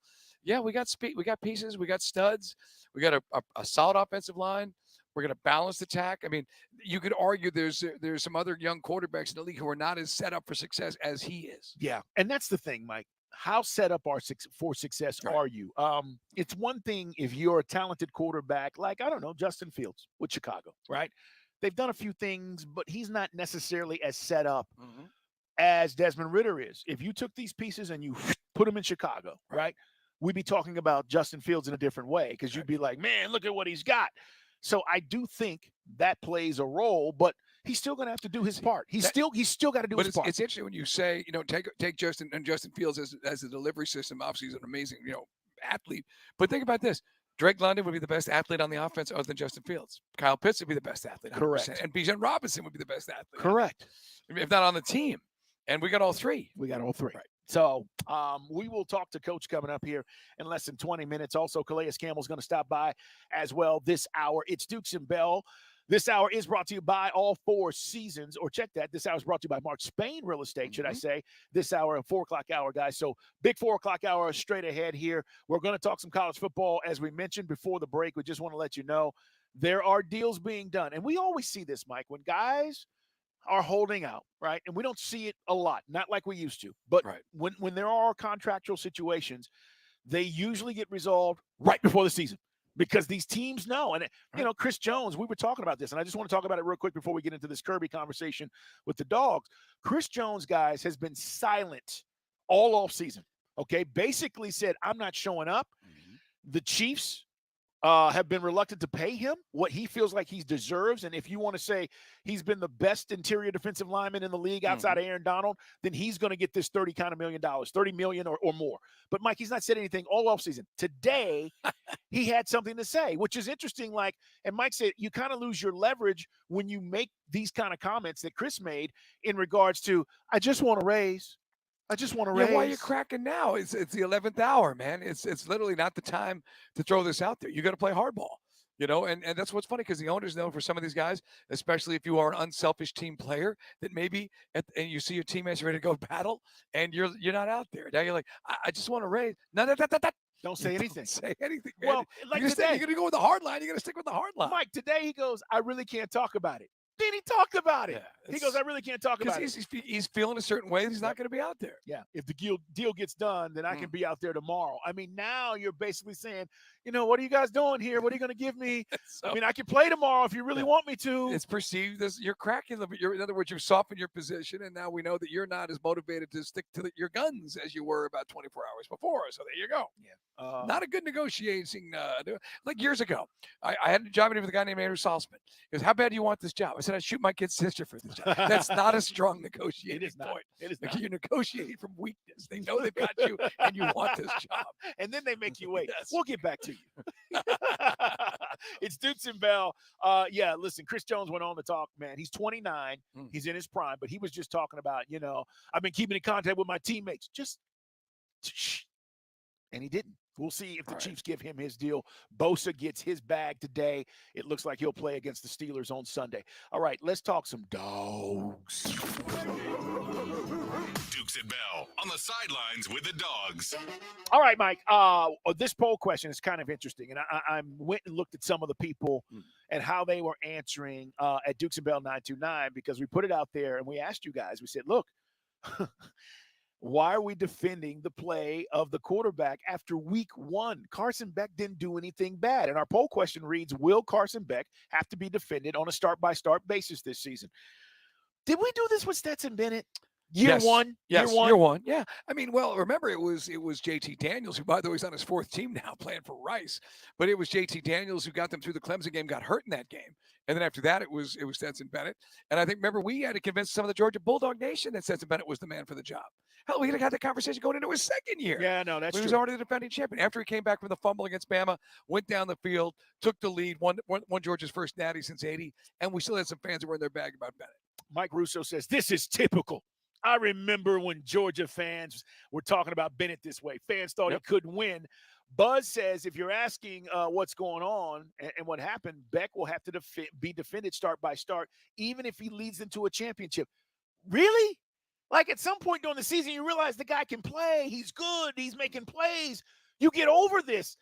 I don't think we should be here. I just don't. The number 1 quarterback for Georgia fans is always the number 2 guy. The guy, I'm telling you, and for guys who missed it earlier, we talked about it. You know, Mark Richt flying near the end, you know, and thinking, hey, this is the guy. I got the next Matthew Stafford and Jacob Eason. This is the guy's going to get Georgia to the promised land under Richt. And then it's Eason. No, not Eason. He's Washington State. That's not SEC. I want from time, from now, from tomorrow. And then, of course, no, from. What Fields? Fields is a dual threat. Fields is a Heisman Trophy winner. And then later on, we talked about JT Daniels. Screw JT Daniels. It's Bennett. And now you got guys going, I don't know about this Carson Beck. A little skinny. I like to see what Vandergrift's all about. It's what Georgia does. They always eat their young. They've been doing this. It's a perpetual cycle. Tim Clark says the reason why we question Bennett is because Bennett wasn't Bennett yet. But he was doubted most of his career. He says, I have no problem with Beck, but UGA fans have a ridiculous expectation. Right. He's right. Look, I remember when I'm going to be honest. I was one of those guys. David Green rewrote the record book at Georgia, but I said Shockley gives him a better chance to win. But Shockley had to wait. And then Murphy's Law, Shockley got hurt in one of those games. They could have won a natty with Shockley. They should. That was you know, it was all those riches. Hell, man, we used to joke around with Coach Dooley rest his soul about Richard Todd or Matt Robinson. So it's been going on forever at UGA. Christian Holland says winning a couple of rings. Not Richard Todd. It was Ray Goff or Matt Robinson. Ray Goff, yeah. Christian Holland says winning a couple of rings has made our fan base very bougie. We demand only Ruth Chris on all first dates now after being happy with Texas Roadhouse. I will say this. You know my theory on this? My theory is go get that. You know what? Get that Ruth Chris, that sizzling plate with the butter. I'd rather have even if the date stinks, you get a good meal. I'm with that guy. But getting back to Georgia, this is what it's a combination. It's not all on deck. It's a bit. This is Bobo. All I said on Twitter was I thought the ball needed to come out sooner. That's not saying that Beck can't do that. He can do that. He can be coached up. But I thought the offensive line was going to be just knocking these guys ding-dongs in the dirt. Yeah. Not really what happened against UT Martin. Like we thought it was. No. Initially. It didn't. Guys, go vote at Dukes and Bell 929. We appreciate all the responses. The opportunity to vote is simple. It's yes, he needs to prove it, or no, we ride with QB1. I don't think anybody's not riding with him. I just think the criticism is a little harsh considering you're breaking in a new quarterback. Now, what did Kirby have to say about it? Because that's really what matters. And Kirby, talking to the media, says, I don't understand you guys sometimes. He says, I really don't. I thought Carson played well. I thought he did the things that we thought he would do. And he says, listen, I thought he played well. I thought he was composed. I'm trying to think of the throws that were just awful or erratic, and I didn't see it. That's Kirby. No, I mean, the only thing, like I said, maybe the ball needs to come out a little bit sooner, or, as we don't know, if Bobo wants him going through his progressions, you don't know what they were working at. I do know this. Spoiled, man. It's the fourth most yards. It's the fourth most yards for a Georgia quarterback making his debut. Yeah. You know, so that's not bad. No. He was just a tick under 300 yards passing. This is spoiled, Mike. Yes, this is the only first world problem. This is the only thing I can think of. But the only thing I can add to this is in the minds of some Georgia fans is Jalen Milroe looks like a Heisman Trophy winner after the first game. And then Saban, after all the Michigas of going, it's this guy, it's that guy. It's the guy the OC brought from Notre Dame. And then Jalen Milroe plugs in and looks like he's ready to rock. He made good decisions with the football, looked more accurate throwing the ball. Last year ran like a deer, threw like a deer. Yeah. So maybe that's some of it, is seeing what Bama was doing with their guy. All right, guys. You can hit us up. Solomon Brothers Diamond text line 404-726-0929. Follow Mike Bell. He's Mike Bell, ATL. I'm at Put 'em Up. See Dukes. The radio show is Dukes and Bell 929. Arthur Smith is on the way, our head coach, in just a few minutes. And Calais Campbell as well will join us this hour But this whole thing, Georgia won. They'll win again this week. You talk about Ball State. Right. They went to Kentucky. They got beat down. Kentucky scored 40 on them. I expect Georgia to do the same thing, maybe more. But I hope we're not here every Monday or Tuesday talking about what Beck didn't do versus what he did. Well, the good news is you got to ramp it up. Now, and the other argument was, and I saw this on social media, Will, if we were in Oklahoma, we'd have been in trouble. Oh, come on. Well, you're not, and you didn't. And so now we're getting the parallel universe. I mean, if we played this game on Jupiter or well, they're basing it on Oklahoma's first opponent, right. which Georgia would have been a much more difficult first opponent. They're not scoring 66 against Georgia. Correct. But, I mean, you got folks out there that, like, whether they're Vandergrift guys or they're worried about Bobo, it's fine. You do have another game. You got Ball State. You got whooped by Kentucky. Kentucky beat them by 30 points. Then you've got the South Carolina. South Carolina was just, let's be honest, manhandled at times by a very soft Carolina defense, very finesse-natured team. So I think you feel good about that. Then you get UAB before you go to Auburn. And then, look, Hugh Freeze, he's doing a great job. He is. He said they used 13 different linemen, so everybody got a chance. They got some good depth. They're bringing things together. Their defense is certainly playing well. That's going to be an interesting test for them, is the progression from whatever you thought Carson Beck didn't do, which we don't think it wasn't much, to where he's going to be in 4 weeks. 2 national championships have dog fans criticizing their starting quarterback to the umpth degree. Yep. He didn't throw that ball right. Come on. Come on. He scrambled. He had a Stetson Bennett run for a touchdown where he pulled the ball down. That's maybe, I just thought a few times when he was looking to pull it down and run. But maybe they wanted to make the throws in the pocket. You don't know what the coaching staff was asking him to do. True. All right, I'm with Kirby on this. Back. Give him 50 feet, okay? I'm just telling you. No, I mean, look, if you want to go for style points and the aesthetics, and who gives it? Alabama won by 8 more points. Who cares? Exactly. Doesn't matter. Everybody does their own thing. And Georgia did. Hey, and newsflash, Georgia was mediocre at times for such a dominant squad against their patty cakes last year. Yeah. Like that Kent State game that comes to mind. It was ugly. Hey, Arthur Smith, our head football coach, is going to join us next, guys. Falcons, Carolina, week 1, Mercedes-Benz Stadium. Get your tickets. We want to have the atmosphere that we need at Mercedes-Benz Stadium, and it's going to be the start of something very fun. I'm telling you guys. We'll talk to Arthur about all things. We'll get an injury update as well. He is next on Sports Radio 92.9 The Game.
with us. Coach Arthur Smith is going to join us here in just a little bit. We'll also get Calais Campbell, and we were just, taking a peek outside. Some guys are working out. Can't tell you. We'd have to hurt you if we told you what was going on.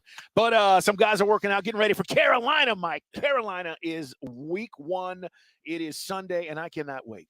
Yeah, we were talking earlier when I rolled in here about 1:30. Jerry Gray, who's the assistant head coach, works for defense, and him and Nielsen kind of collaborate on the game plan. He's worked a legendary coach in secondary. We saw him working his butt off with the young pieces, including Ryan Clark Phillips, I should say, this year right at camp. But Jerry was saying, because I think Dave Archer asked him, how do you, game plan? We talked about it with Sean Merriman for a guy like Bryce Young. He says, yeah, you look at some of the things they did at Alabama. Because I was going to play to his strengths from what he did there, but you do look at some of the stuff, although it's vanilla, right? That you put on tape that you saw in the preseason. How else can you do it, right? And by the way, they've done all these breakdowns. Not necessarily the defensive coordinator, but they've got people in the building who are doing all these breakdowns on all these different sets that Frank Reich has used over the years. Okay, because you don't deviate from what you do. Kyle Shanahan left here, guys. He's running the same offense with the 49ers that he ran right here with us that took us to a Super Bowl. You do change certain things, little things in the formation. But, Mike, some of the plays are the exact same. And so you start going through that stuff, and you're seeing what Frank likes to do and what's he like to do on third downs. Doesn't matter who the quarterback is. What kind of sets are we looking at? What is he trying to run? And I think you look at all of that stuff, and then you throw Bryce into the mix and say, okay, how's he going to try to use him? I think you try to extrapolate from all of that information. And over the course of 4 quarters of football, we'll ask Arthur about it too, because one of the things I think Shanahan, we can all agree, did a great job of is setting teams up. Yeah. Giving looks and then coming back to something, but it was a completely different play because kind of sucking you in, setting you up for the old okey doke. And then we talked about the phrase, comes up every year, Smitty, unscouted looks. Something they're going to do which you have no tape on, something you're not prepared for. And it just always, you and I, Dan Quinn had his catchphrases, our Smitty had his catchphrases, lower pad level. But that's Pop Warner. That's still, it does matter. It does. Lower pad level. Well, and Mike, too, we talk about adjustments, and we hear some coaches say, well, we didn't make any adjustments. Some coaches tell you they make all the adjustments at halftime and all this stuff. But the first few weeks, everybody's getting stuff thrown at them. You don't have a book on a team necessarily with their players, personnel, and what they like to do. Maybe week 5, Mike, you look at the Falcons, you're going to say, oh, this is how they're using Bijan. Nobody really knows right now. Nobody really knows. Yeah, and I do think that I think as fans, we said we saw some things at practice. We're kind of, wow, eyebrow raisers for us. Like, that looks kind of cool. I mean, like a Madden kind of wrinkle. How you set them up. Do you put them there? You stack the receiver and Bijan behind him so the DB and the safety's got to make a business decision. All these things that you can do. And, Pitts. And then, I know that Arthur loves those conversations we have about fantasy football. But I mean, how does it work? Does it matter to fans? Do you feel you have to validate some of these top draft picks, these top 10 picks you've accumulated? Right. Including a 4th overall that Pitts has got to get X amount of touches per game or per season, etc. I think a little bit of that goes into first-round picks. I really do. And not necessarily justifying them, but making sure that they're included and that they are able to do and showcase some of the things that these guys that they drafted them for. I absolutely believe that. That's why I think when we talk about Dez, the pressure is Dez is not, a guy that was 1, 2, or 3 in the draft. Right. There's a different kind of pressure. The pressure for him is just, hey, I got to go out and perform. But Mike, if he was 1, 2, or 3 in the draft, we'd be talking about this in a whole different way, because now you're talking about bust potential and you had a chance to do this and you chose that. Right. We're not looking at Dez that way. He's a 3rd-round guy. He waited his turn. Now this is his opportunity. But what if we get 1st-round play out of Desmond Ridder? What if he turns into a top 1, 2, or 3 kind of pick, which is expected to take you to a Super Bowl, and you didn't have to draft him there? And that's why, when we got into that whole conversation last summer, I said, look, I know what the ceiling is of Marcus Mariota. And then we saw it. You did. Actually, it actually kind of underwhelmed at times, even more than we expected, is if you can get that, what Russell Wilson was, and that's always the case study, what Brock Purdy is now going to be, because they moved on from Trey Lance. Brock Purdy, he's got the keys to the 49ers and the value that they get based on what they're paying him, allowing you to get so much more talent. See, it wasn't just about how Seattle picked, Russell Wilson in the 3rd round. They also drafted the Legion of Boom. And then because of the savings, they were able to go get guys like Cliff Averill. That's right. Complement their defense, get all the pieces. And that's what we think we can do now, too. We're finally healthy financially. So, yeah. But you can't make it work because, I need this to work cap-wise. He's got to be able to do the job. You got to do the job. You got to do the job. And that's what we're going to find out. We are as curious as you guys are about it, but I do think, and we kind of sense that this is going to be a lot better, and only because, again, it's not all on his shoulders, man. And I think that's the part that Falcon fans have to realize. Yesterday, Mike, out at Napa Auto Parts, how many guys came up to us and were asking us about this whole situation and what it's going to look like? Because people are curious. And it's funny because we had everything. Guys come to us. So, Mike, Carl, be straight with me. As if somehow we're lying to you on the radio. That's what I loved yesterday. We probably had like 24 guys come up to us, and it was like, give me the straight dough. I know what you said on the radio. No. What we say on the radio is what we feel, is what we think. We don't have like now we're going to do the alternate universe show where we give you no, we think Ritter can do the job. Carl's always been a little more positive about Ritter than I have because I didn't see enough in the reps. But, Bijan, I didn't need Carl going to Texas to know that Bijan Robinson was going to be a rock star, but you've seen him, and you were trying to convince people we are going to see things that you've not seen on this team in years. I mean, take it back to, look, the good parts of the Devontae Freeman run. Yep. Warwick Dunn. We haven't had this dynamic running back since it was Mike Vick under center. Yeah, no doubt. I just think, trying to convince people about B to be drafted where he was harder than understanding the talent he has. And I think that was the issue. Coach is on his way, guys. He's going to join us here in just a second. It's Dukes and Bell, Sports Radio 92.9 The Game. Real quick injury update for the Panthers. Adam Thielen, Mike, ankle was limited in practice today. Okay, so maybe no Thielen. Well, they went out and tried to replace, DJ there with Adam Thielen. But again, don't want to say he won't play, but limited in practice. And then DJ Shark, also hamstring, didn't practice today. Wow. Terrence Marshall, back, was limited. So they're dealing with some things on top of maybe their best defensive player not playing for them. Yeah, I mean, we'll get the full injury report coming up as we get closer to kickoff. We'll be, by the way, tomorrow, guys, at Hooters in Kennesaw for the kickoff to the entire NFL season. Yeah. Curtain raiser with the, again, Kelsey's brother says he thinks his bro's going to give it a go. The no ACL damage, apparently, but I'm curious. The entire country is waiting. Fantasy owners everywhere who drafted this guy are waiting to see. We'll be at Hooters to kick off the NFL season. Come by and see us 2 to 7. That's right off 41.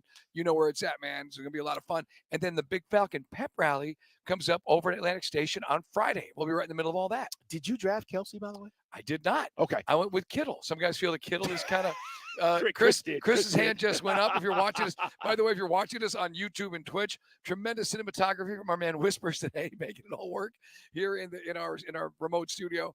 But yeah, he went with Kelsey. Everybody is going bananas now.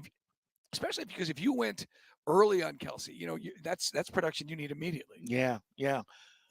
Chris, what's that? Number 5 overall. By the way, my wife, she went crazy. She took Bijan Robinson over Christian McCaffrey with the 3rd overall pick, Carl. Really? Yes. Okay. Yes. So she wanted to get some of that Bijan, and so yeah, Christian McCaffrey did not go in the top 3 in our draft. She got a D-, by the way, for her draft. Well, don't listen to that stuff, all right? It doesn't mean anything. Hey, man, Coach is on the way. Day back at the station, so I think he is literally going to pull up here in just a second. So I don't want to take a quick break because we want to make sure we get a chance to hear from Coach and talk to him. And then after that, at some point, we're going to talk to Calais Campbell, which, again, now may be closer to 5 o'clock potentially, but stay tuned. You'll get a chance to hear from the big man here. I'll tell you what, I'm looking to your point. You just brought up some of those injuries with Carolina. It's a big deal. I mean, almost every skilled position guy, almost every wide receiver is listed on the injury report. Yeah. That's interesting. It is. For a rookie quarterback with an offensive line. Now, again, the hard part to try to figure out just how good or bad Panthers offensive line is because the Jets defensive line is could be the best in the league. All right. But it's interesting. It is, man. All right, we're going to take a quick break, all right? I hear the music. We're going to grab Coach. He's on his way, literally coming. Right. Stay right there. We'll be right back here on Sports Radio 92.9 The Game.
game. Coach is here, guys, and it's almost go time. Sunday. Coach, first of all, thanks. We're looking forward to these visits, as you guys know, on Wednesdays. As the season gets underway, our listeners have so many questions about what this is going to look like, and I know you're probably getting it. I mean, I'm guessing you're getting gas at grocery. Hey, Coach, people are stopping you in the streets. But I will say this, Art, people are excited, man. We are feeling it. Mike and I were on the South Side yesterday. People were coming down getting their Falcon flags, and it was like, Dukes and Bell, man, what's this team? What's it going to look like? Do you sense that? Yeah, I do. And so, it helps. You try to. Obviously, we're up here busy working, but I love living in Atlanta, and the people are so great. You feel the energy. This weekend, kind of the last weekend, is calm before the storm, and so as we work and then try to get out and do something to feel normal, but you could feel it. People, maybe they just wanted to say nice things. That's one I do appreciate about living in Atlanta, but no, the energy's real. It is Arthur Smith with us. One of the things that came in yesterday with about 500 Falcon fans, they come up to us and go, "Hey, man, I know what you say on the air. What do you really think about Ritter?" I go, "Look, it doesn't matter what I think. The guy who matters, we're going to talk to tomorrow, and that's you. What have you seen? What is different? The progressions? Have there been any advancements that you've seen him take this summer?" Absolutely. It helps going in, knowing that you're a starter and being the second year in the system. And we've evolved a lot. We've added a lot, but the language is similar. He's been around me and Dave Ragone and the expectation and going in. And so, all the reps you get as the starter, and he's got a lot of natural leadership habits, and it rubs off on people. And that's what you saw at Cincinnati. And that's going back to him as a high school player. And, the thing is, in this league, I think you guys have covered sports for a long time. And somebody put it this way, same number of teams as it was 20 years ago, let's call it 100x more people that cover it.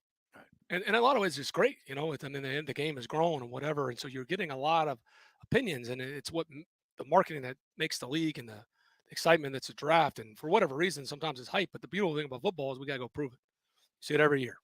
There's guys that get taken, and it's a crapshoot.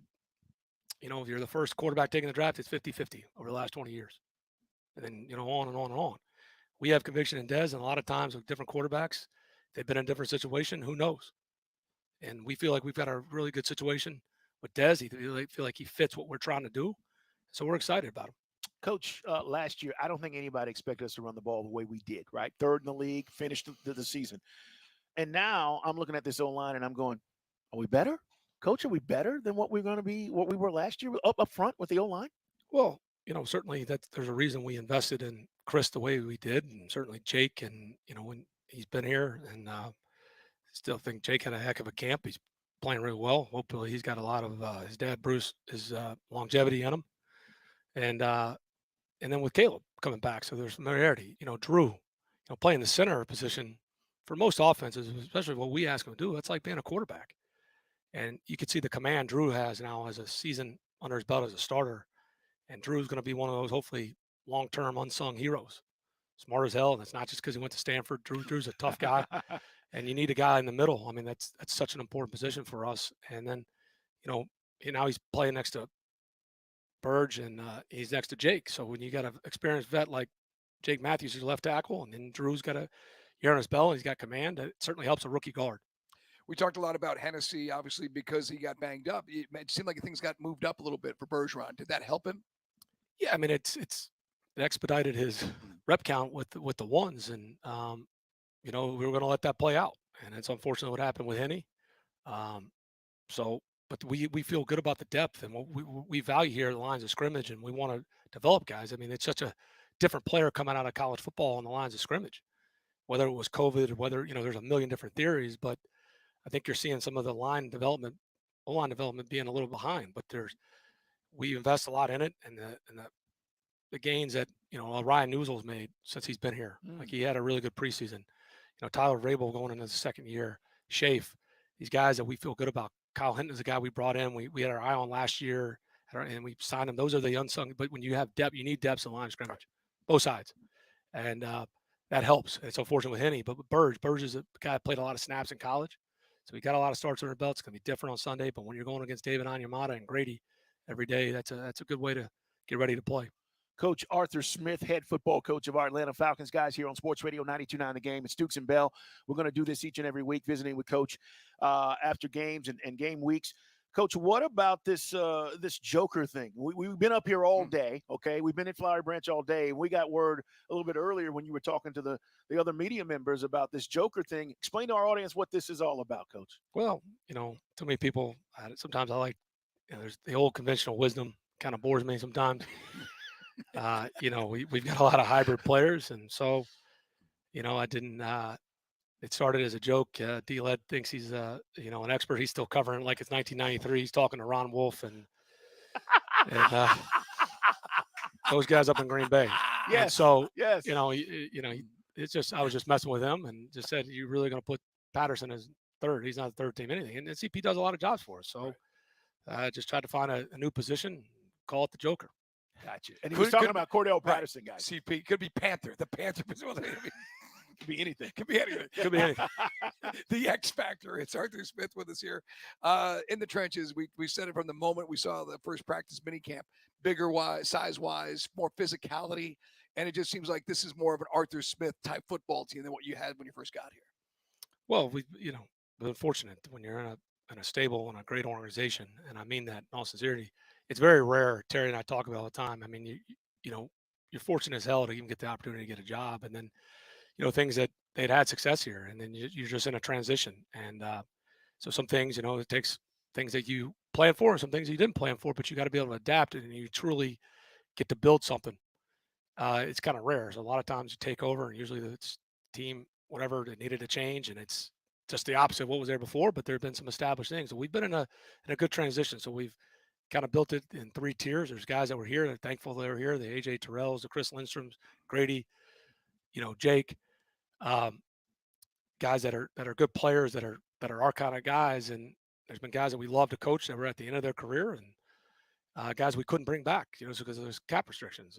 And so then the guys we drafted, and you're developing there, and then being active in free agency and trying to be creative. And so it's like we've got some really good young guys that we've drafted and developed, but we brought in post draft. Got some guys that we inherited, or guys in the middle part that we brought in free agency, and we got some good veterans that can still play. So feel really good about the depth there. We were with Mr. Blank a couple of weeks ago, Arthur Blank. We were at his offices down there. And I'll say this, Coach. We asked him about you and Terry, and he said they had a plan, and they stuck to it. Yeah. And he was like, you guys were adamant about having the way we're going to go about this, and you stayed the course. And I think that's important for Falcon fans to realize, like, this isn't we're wavering and, we're going to do this. This has kind of been the plan all along. It just takes a minute to get there, right? Right. And then the other thing too is you got to build a competitive culture. So, even going into last year, you don't want to go in there and just, we're not going to concede anything. So, the chip on our shoulder, whatever it is, you want to have results. And that's why we fought like hell. And sometimes we went unconventional wisdom. And part of the reason those rushing numbers were so high is we felt, hell, we were running plays out of the pistol that, they were running at Georgia Tech with Pepper Rogers. And Marcus was running some of the, zone read stuff. And it was working. Sure. There's no, some of the things we did on third down. Right. Hey, who said we had to line up and drop back? And if we didn't think that was our best answer. And, it's unfortunate that we didn't win a couple of those other close games, or we could have gotten some playoff experience. But we didn't. That's the reality of it. But you go in there and you try to kick the can down the road. Screw that. Yeah. Like, that's not building a winning culture. And we know, and habits, and guys, you got to keep morale, and you got to show results, and not what we wanted, but it helped building along the way, especially these young guys come from college that haven't been in a lot of close games. So that should help us. It is Arthur Smith with us, guys, live here at Falcons headquarters. From guys who coach Pop Warner to dudes who play Madden at home, everybody thinks they're the strategist.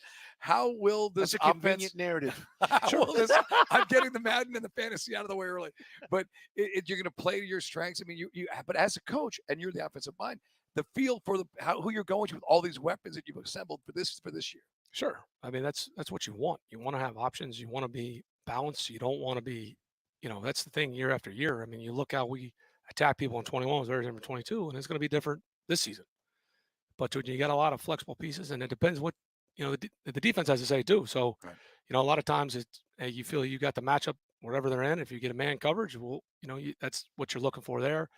Or if they're going to pack they're going to shade to a certain side of the field with, roll on the coverage, or they're going to try to pack the paint for whatever. We got to be able to go, away from their strength. And that's the game you play. And when you got a lot of pieces that are multiple and guys that can do a lot of different things, then you don't become obvious in situational football where they can't just double one guy. Right. And that's what you want. That's what, to me, that's what helps. And you talk about things that give you conviction. It naturally works itself out. I used to say this all the time in Tennessee. You want everybody to feel like they've got a chance. And then naturally, Derek and AJ scored a lot of touchdowns, but made it harder to defend in the red zone when you're not just static and they can't just double person and you're holding the football. So that's what we want to be. And we need to score more touchdowns. And we know all that, but we got a lot of guys that can punch the ball in the end zone. I call that last mile delivery. That's what you got to have. Because some of those plays that are on 2-yard line, you got certain guys. I mean, you saw last year with CP. He's one of those guys. He's a last mile delivery. Right. He's got to stand in the hole 2 yards. John was a guy like that in Tennessee. So we got a lot of guys that we feel good about. Was Pitts kind of have to be brought along a little bit slower this year because of the injury? Is he finally up to 100%? Well, look, no, those are good questions. And feel good about where Kyle's at. And he's going to have an enormous role in this team this year. And trust me, it wasn't by the impact he has when he wasn't out there. A lot of questions, and deservedly so. I mean, okay, you got a guy that came off, broke a lot of records in 21. People forget that. You talk about recency bias. He broke damn near every record, went to the Pro Bowl. And, for whatever reasons, things that we didn't hit or didn't go, whatever, and we got to continue to do a better job. And so, Kyle, but when you have the right guys, when it's not toxic, is the guy's not there pouting. And all Kyle cares about getting better. And it's gonna take off. I mean, the guy's 22 years old. Drake London is 22 years old. These guys grow together. It'll happen. And usually when Kyle plays well, we win. And when he was taken out of there, that definitely hurt us late in the year. Two things, Coach. I know you got to get up out of here. It's Dukes and Bell. One is injury update. Where are we at, Coach, with some of our guys? Can you tell us about Jeff Okudah? Anybody that, we feel like we've been watching here over the last few weeks? Any updates there? Yeah, just, earlier with Jeff, he's doing really well. He didn't practice today. I'm not going to rule him out yet, but he's further along than I thought he'd be. That's encouraging. So whether that's this week or next week, again, I just hate to put a timeline because there's some things that may come up, but he's doing really well. CP and Cordell and Patterson and Hodge were out there today, which is encouraging. We got to see, but the thing you've got to understand is if a guy's not 100%, we got to make that call by Friday. Yeah, it's not fair to the team, right? And you don't want a guy to go out there, play a couple snaps, and then all of a sudden he's back for he's set back for 3 weeks, or he comes out after quarters. And those are decisions you got to live with, and that's the trust that's built back and forth between us and the players. So it's encouraging they practice. Coach, one last thing for Falcon fans in our audience. What are we going to get Sunday? We know our teams compete. For week one, there's a lot of excitement. What would you say to Falcon fans about what we're going to get on Sunday? Well, you got a team that they're amped up, ready to go. That was the best Wednesday practice we had in the year. I mean, it was physical up front, and that needs to pay off. So it gives you a chance. As we build in there, we got things we'll correct. But this team's excited. They want to go out there, and it's important for us to win at home. It's important for that crowd, for us. Like I said, you can feel it when there's a shared energy in there. You can certainly feel it. I know David was telling me you guys were talking about trying to encourage guys to get in there.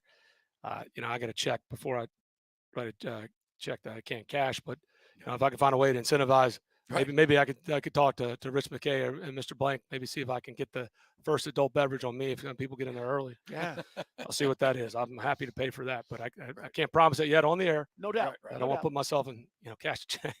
Write a check I can't cash, but I'll look for something if that's what it takes, because we love the fans and this team's ready to go. There's a real buzz on the streets, as we said to start the interview. People are really excited, and now I know you got to be chomping at the bit to get out there. Oh, we are. We still got some work to do this week, but we're ready for Sunday. All right, Art, man. Thank you. Thank y'all. Appreciate you as always. Appreciate you. Yeah, absolutely. And we'll see you next week, guys. We'll do this on Wednesdays with Coach Arthur Smith. Appreciate you. Thank you. Appreciate you guys. There'll be no surface narratives. Hey, Calais Campbell is going to stop by as well. And, if you are expecting, at least going into week one, we can always react. Right. Coach is not going to sit here and tell us what he's going to do to the Carolina Panther defense, but we talked about it. They're facing a lot of injuries as well, and some guys that may not be available on Sunday that are going to hurt them. Hey, guys, coming up, we'll get to the Falcon Report. Calais Campbell's on the way. Stay right there. It's Dukes and Bell.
It's 5 o'clock on the most listened to sports talk show for your ride home. What? It is time for the Falcons Report. Whoa, guns it. Caught. Touchdown Atlanta in the end zone. Caught. Touchdown. You shall not pass. The 5 o'clock Falcons Report Oh, my heaven. on Dukes and Bell. We are Dukes and Bell. We start off every day and every hour by saying, hey, man. We are live at Flowery Branch today. We just got done with Coach Arthur Smith. I got to tell you guys, and I just got a message from one of my good buddies, one of my tailgate guys. His name's Gary. I call him G. He said, man, I am so ready for Sunday, Mike. And I think we all feel that way. And I just said this to Mike. Coach has juiced up a little bit today, man. I think practice. Extra sauce. Yeah, whatever they were doing at practice today, and for those of you who don't know him, you just have to trust us on this. He was a little juiced up today. Like, that is – Arthur is ready to go, man. And I think – for everybody wondering what this is going to look like and how this offense is going to look, he kept saying it. We got to score more points. Guys, we're not going to score every time in the red zone, but I don't think we're going to be bogged down like we've been the past few years, Mike, when we didn't have options. You've got so many options. Well, that's just it. I mean, talking about a coach that when he first got here, it was the end of the Julio run, then the Calvin Ridley situation, the way that thing played out. It just, it's frustrating that, Falcon fans, we couldn't have the perfect team with all these weapons from Matt in his prime, but now we got a young Desmond Ridder who's still learning on the job. But the coach, who's done a pretty darn good job resurrecting the career of Ryan Tannehill. I mean, look where Tennessee's gone since Arthur came down here. And now you look at all the weapons, all the things we said earlier, all the toys, in the toy chest for him to play with. And that's the thing. What have we not done over the years? We don't sack the quarterback. I think we addressed that. And we don't score in the red zone enough. And I think we've addressed that. And you fix that, you're playoff bound. Because let's be honest, those are the two albatrosses. That's a lot of albatross around your neck. Those are two birds around your neck. We don't sack the quarterback and we don't score in the red zone. At least that's going to change. Our first official injury report is out. We just asked Coach about Jeff Okudah. He said, and he was, saying we expect to see him, but we don't know if that's going to be week 1 or maybe week 3. He just doesn't know. Some things, got to work out. But he's got the foot injury, Mike. Jonnu Smith, not injury related, was resting and did not participate today. Cordero Hodge, remember, he got injured in the preseason game, ankle, and Cordero Patterson, which we was joking about with the whole Joker position, has got a thigh. And again, limited participation for Cordero Hodge and Cordero Patterson. So you and I were just talking off the air, so I don't want to steal your thunder. You are not of the opinion that we're going to see 84 out there. I don't. I don't know anything, guys. I feel like he's such a vital part of what we've done. You don't need to rush him back. And if you're going to use him in so many ways, because let's be honest, CP was Bijan before Bijan got here, right? You're using him all over the place. I just don't feel like you have to rush him back. It's a long season, guys. If you feel like it's putting him in danger, don't play him week 1. If we don't see CP until week 3 or whatever, I'm cool with that because we don't have to lean on him, Mike, as much as we did. Right. And again, and don't forget, people forget that Tyler Algier is still here. And Algier is going to do he's going to have some of the workload. Yep. And obviously Bijan is going to be kind of like freelancing all over the place. You've still got a guy in Drake that I think we're just scratching the surface with his skill set. Already talked about Pitts. Then you throw in Mac Hollins, who nobody's even talking about. Mac Hollins is kind of a unique talent as well. So you got all these weapons. I'm with you. And I think if you read between the lines, I'm feeling less than 50-50.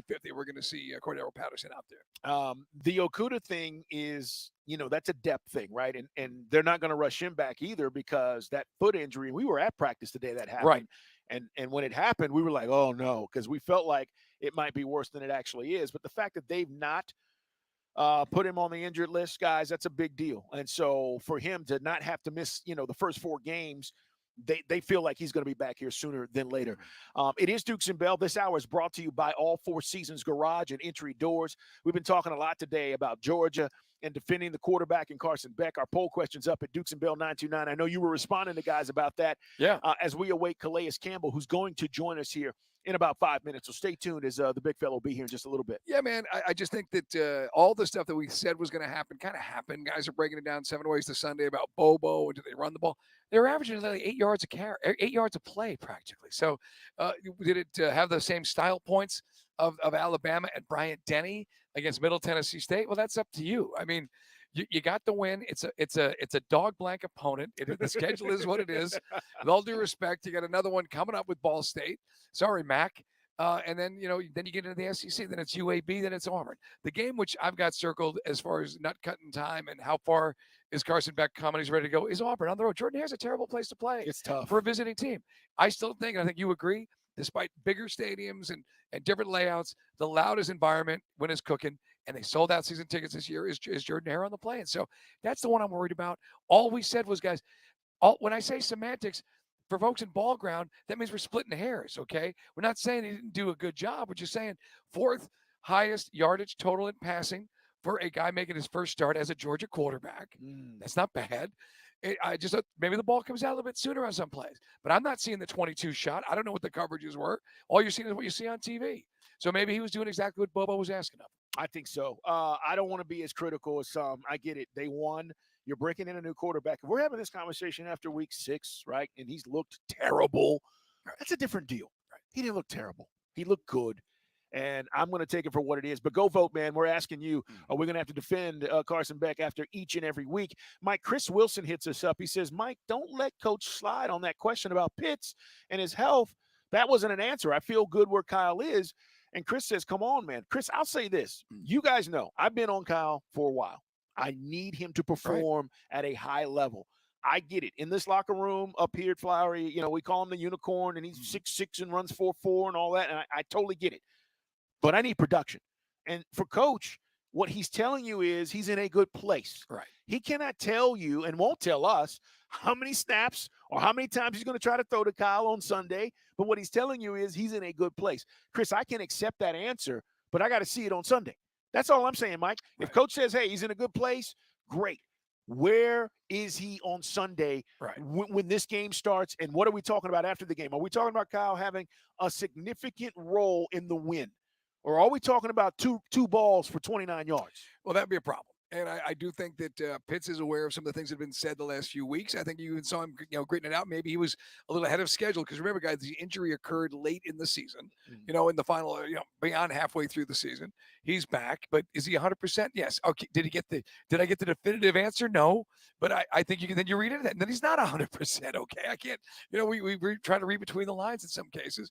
But he's still able to compete. He's still able to get out there, and certainly some of that the defense has got to account for. But, I mean, yes, high percentage stuff, maybe for those naked bootleg stuff. We saw that in the Cincinnati game. Get Ritter into a rhythm. Drake London, I'm curious. I think maybe Mac Hollins will be a secret sauce guy, which no one's talking about. But the big thing I think people are going to get fired up about is, you're worried about Pitts. I think Pitts will be able to play. Will he be as dynamic as he was when he's 100%? We have to wait a few weeks for that. But he's still good enough, and he's still freakish enough to put the ball high point, right? He is. Get the ball. Meanwhile, you're going to be watching Bijan the whole time. Yeah, no doubt. You know what I mean? That's true. Hey, man, it's Dukes and Bell. A couple of news notes. As far as the NFL is concerned, Nick Bosa becomes the highest paid defensive player in NFL history. 5 years, $170 million, 122 guaranteed. Also, as the injury reports are coming out around the league, Travis Kelce, who suffered a bone bruise to his knee at Tuesday's practice, is being listed as questionable for the Chiefs. So he is questionable on their injury list. But if list. the ACL is intact, that's the big thing for that. So bone bruise, so he can ice it up and perhaps shoot it up if he wants to be a part of the new banner going up for the Chiefs and then getting to work against the Lions. Can they beat the Lions without Travis Kelce? Yes, they can. They still have. Can they cover the spread without Travis Kelce? That's a different story. A different conversation. Right. Sean McVay has ruled out Cooper Kupp, Mike, for Sunday's regular season opener. Did you draft him? I did, but that's why you bet on the come on that. Just like you draft Alvin Kamara somewhere in the middle of the season, you're going to get points from the guy later in the year. But no, Carl, Team Tally Ho. I've changed the name of the show. Okay. Yes, I'm all in, as you can see. Team Tally Ho is prepared to deal with Cooper Kupp not going in week 1. Speaking of wide receivers, Carl brought this up earlier for guys who missed it in the Blitz. Our buddy Joe Person, who covers the Panthers up in Charlotte. DJ Shark with a hamstring. Adam Thielen was limited. Shark did not practice today, by the way. Terrence Marshall was limited. So they've got 3 of their wide receivers are banged up to one extent or another. Yeah, which is a big deal because Bryce can be great, but who's he throwing the rock to? So, and I can imagine the ball's coming out pretty quick based on how that offensive line looked earlier this year. Well, can I say this again? This is why we need to get after him. Right. This is why we need to bring pressure. Make Bryce make some throws that maybe we don't know if he can make. Now, Leah's given. Mike, he made all these throws at Alabama, but he had all day. Right. He had 9 seconds back there. We got to get after him Sunday. So is Bryce Wilson going to come out and look like Dan Marino, or is he going to look like a rookie quarterback? Because I think C.J. Stroud showed some awful moments in preseason. Yeah. I think Bryce looked competent. The only thing that limitation for Bryce were the pocket collapsed around him. So the routes were developing. He couldn't get the ball down the field. Yeah, here's the thing that I'm saying, guys. I want to put us in some one-on-one situations, and I know Ryan Nielsen's going to do this. How often? I don't know. But I want to bring the heat to the point where if Bryce Young makes those throws, Mike, puts it in those small windows, over the shoulder, back shoulder fades, then they make the plays. But if we sit back and allow him to have the time, of course he can complete balls. He won the Heisman Trophy. We know what kind of quarterback he was. So I just want to put him under duress and say, show me. Right. This is the NFL. Show me you can make those throws. He's going to hit a couple of those, but what if we get a pick? What if we get some sacks early on? Now we're in his head, and he's running around and worried about it. It changes the whole outlay of how this game could play out. I just don't want to give him this kind of time with knowing his receivers are banged up. Right, and we got some really big dudes that are getting after him and, blocking the passing lanes, get a hand up, all the different little things you can do. Our corners, we heard that Jeff Okudah, maybe it sounds like before week 3, maybe, I don't know. Yeah. You and I are trying to read the tea leaves on that one. For sure. But our secondary does have depth to handle it. We got Jesse Bates patrolling back there, so nothing's getting past him. So the secondary, in cahoots with a really good pass defense, better defense than we've had, guys. Got to go all the way back 6 years, 6 seasons to 2017. All right, it's Dukes and Bell at Sports Radio 92.9 The Game. We're going to take a quick break. When we come back, we're hopefully going to have a chance to sit down here with Calais Campbell, but we'll take a break. We'll come back. We're going to talk some Braves a little bit later on this hour as well. Lineup is out, and we'll tell you what we know about the Soroka situation after last night's disastrous start for him. Feel bad for him, Mike, but we just don't know what the outcome's going to be with the numbness in his hand and all the stuff that he's dealing with now. We are live at Flowery Branch. Calais Campbell's on the way. It's Dukes and Bell.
Strong Arm Story of the Day is brought to you by John Foyd Associates You're up. Law.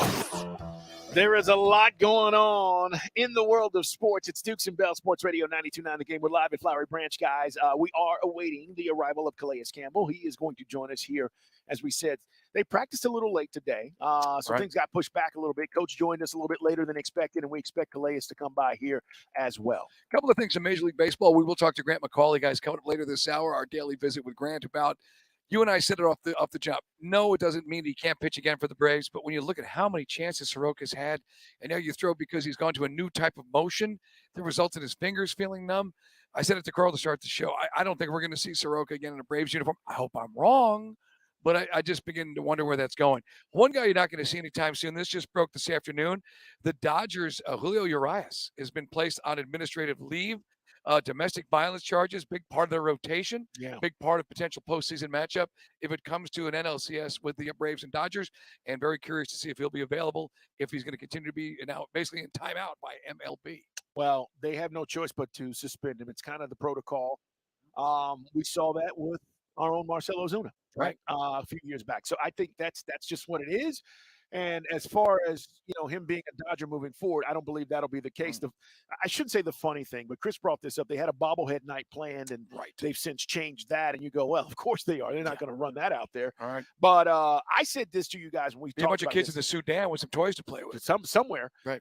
This is a distraction for the Dodgers. Now, I don't think it means anything for us because I think we're a better team, and we just proved that. We got to probably do it again in a series down the road. But this is just another distraction for them, Mike. And, we talk about our team. And perhaps why he looks so bad over the last homestand for LA. We haven't had any of this stuff. We haven't had to worry about any of these kind of distractions for our team. So I think it bodes well for us. I'm not worried about, his personal life and all of that. I'm just saying from a team standpoint, you're in that clubhouse, and now, all right, now we got one of our guys, one of our starting pitchers gone and suspended. That's not a good look. Nope. And as Carl mentioned at the top of the hour, as we were talking with the Falcons, you missed it with Arthur Smith replay coming up at 6:20, guys. Our weekly visit, we're going to be up here every Wednesday, the only radio station live from Flowery Branch. Your home of the Falcons, 92.9 The Game. Around the league, you got a bunch of holdouts or hold-ins, but Nick Bosa, we talked about this earlier. He gets the coin, becomes the highest paid defensive player. His new deal, 5-year, $170 million. The guaranteed portion eclipses what Aaron Donald is making, what it averages out to. Now the question for us is what happens with Brian Burns and Chris Jones, the other defensive end who was holding out or holding in for the Chiefs. Is he going to play tomorrow night? Yeah, it'll be interesting. I don't think he does, unless even if a deal got done late night tonight. I just think it's going to be unrealistic for him to play. I'll say this about Bosa. And again, you can't question the marketplace, the value to his team. When you start talking about these contracts, guys, it's the value to that particular team, and they're willing to cut the check. But he's not Aaron Donald. Aaron Donald's been all pro 9 years in a row. He's been the best defensive lineman, hands down. There's not even a question the last decade. If he quit tomorrow, he's going to the Hall of Fame. And that was before the Super Bowl win. So as much as I like Bosa, his resume doesn't speak like Aaron Donald. When Donald got that $30 million as a non-quarterback, it was deserving.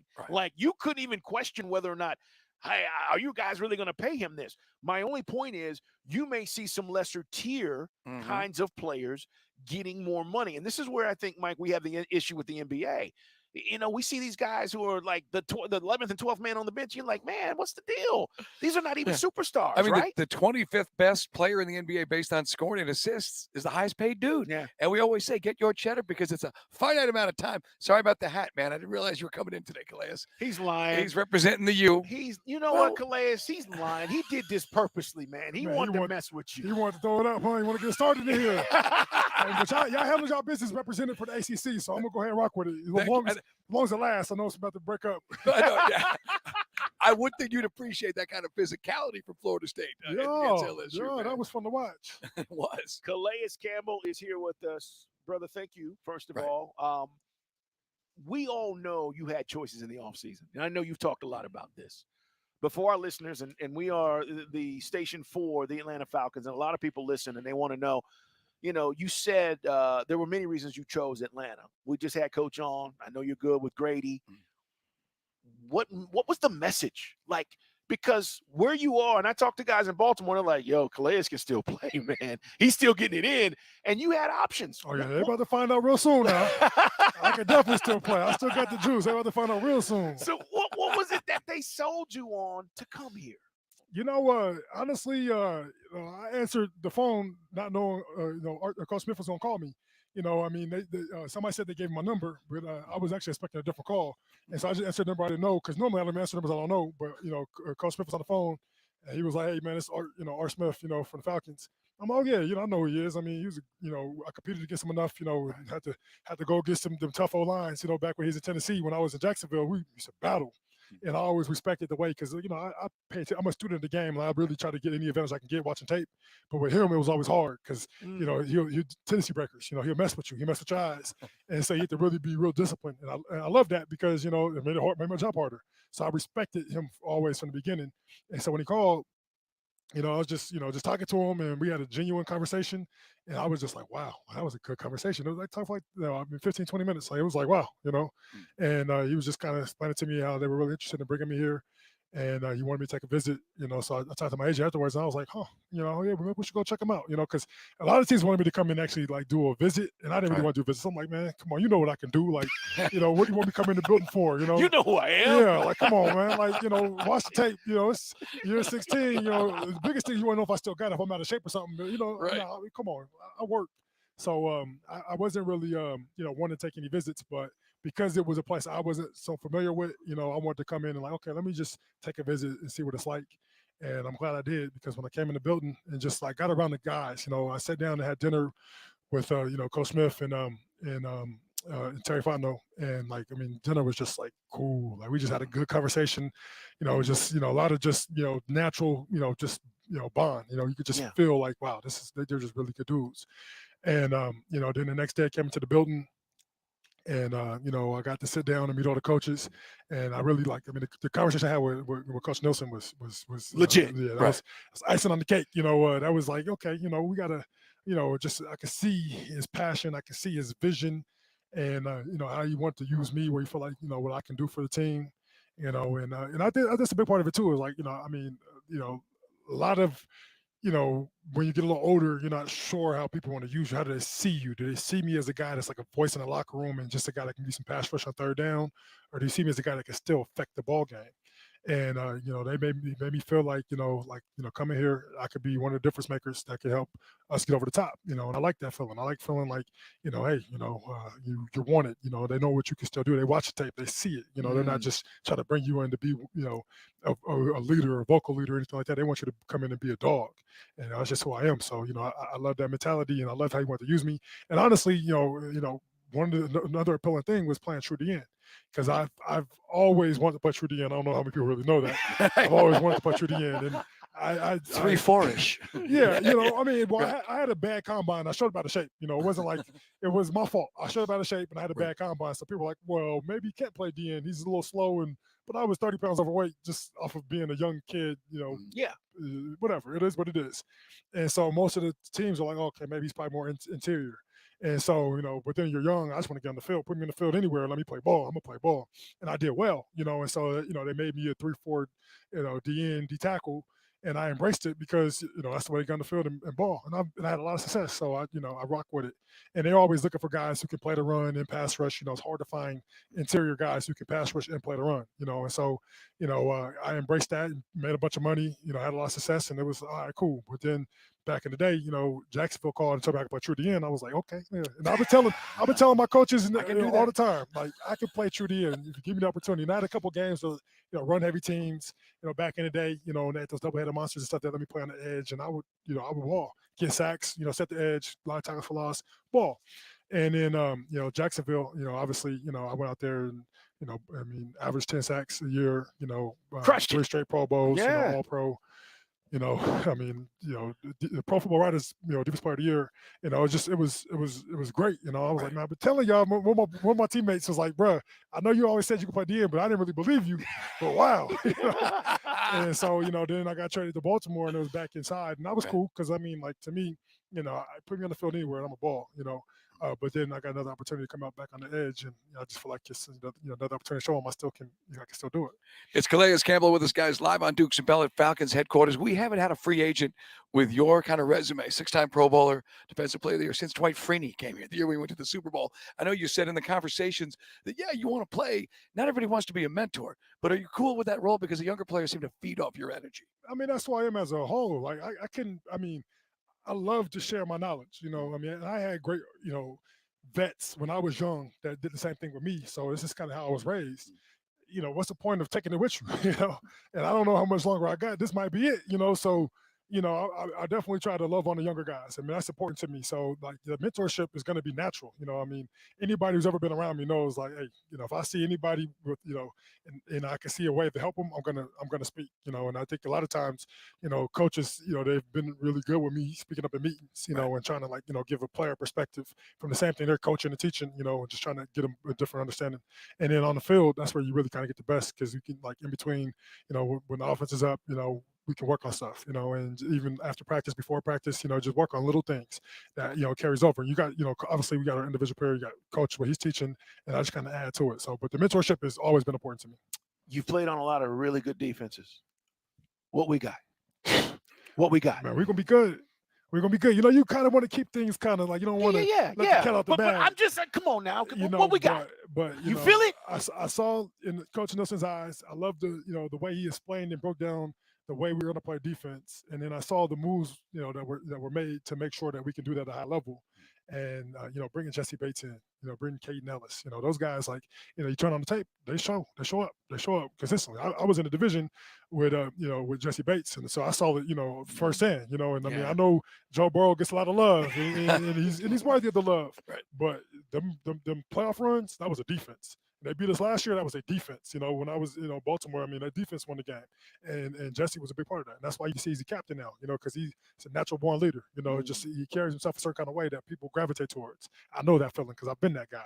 Yeah. And so, our defense is gonna be good. We're gonna be real good. I play a little fantasy football with my boys. My brothers and my best friends, and it's funny because, like, they never let me get my defense. I got to fight hard for it.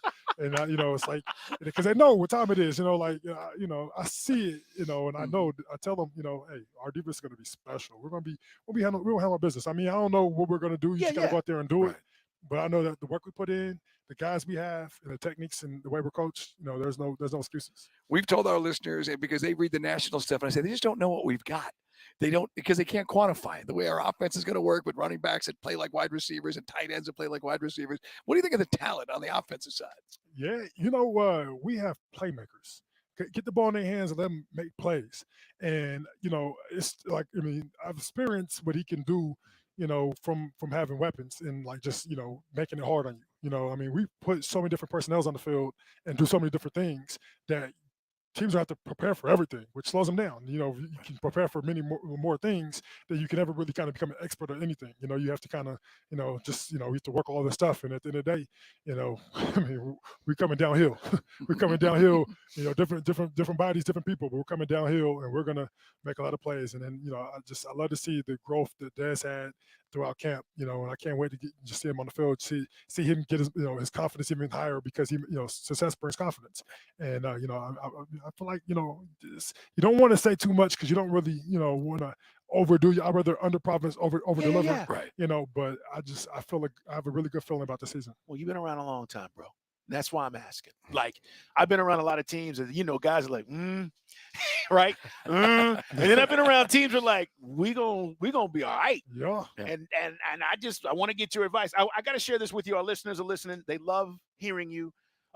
Dude, love the vibe, Dukes and Bell. Calais Campbell, he's on one. I love this. They want you back more. They already loving you here in the ATL. And I got to keep it real with you, because Mike and I, we were on the air the day we signed you. Right. And we were like, yeah, Calais Campbell, cool.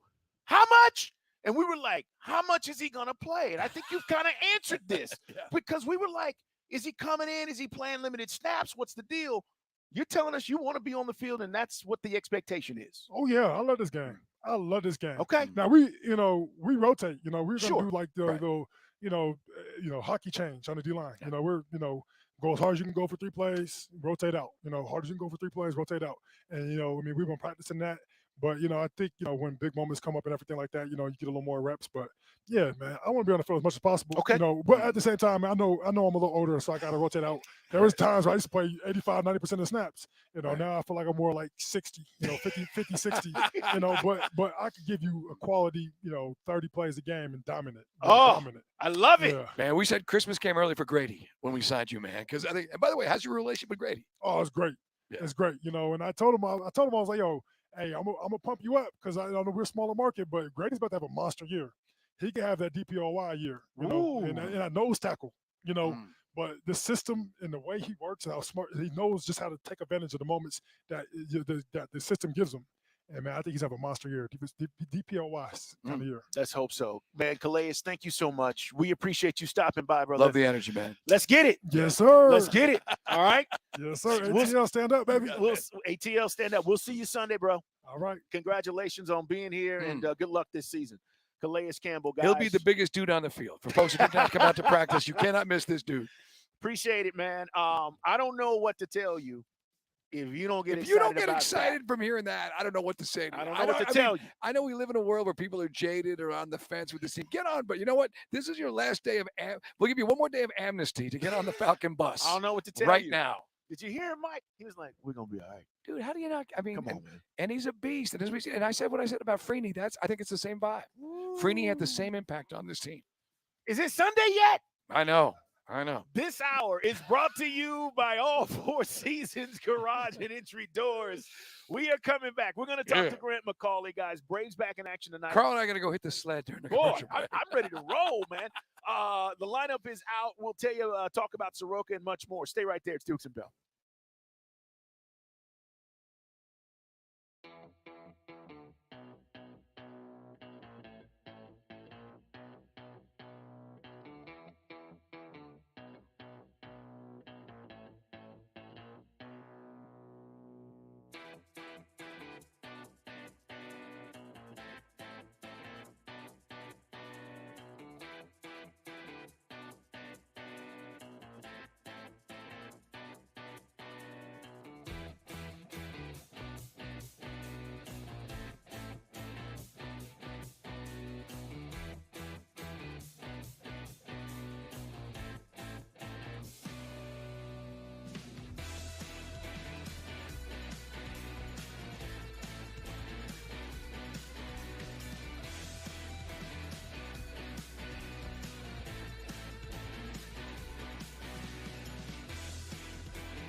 your 2021 World Series champion Atlanta Braves.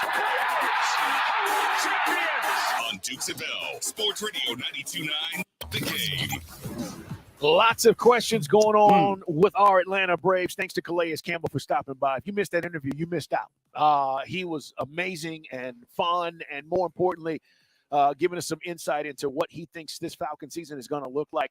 Also coming up next hour, Arthur Smith. You missed him. We'll replay that for you as our head coach stopped by. Let's talk to Grant McCauley here on Sports Radio 92.9 The Game. Our Braves insider. He covers MLB for us. And Grant, the real question is about what is going on with Michael Soroka and what does the future maybe look like.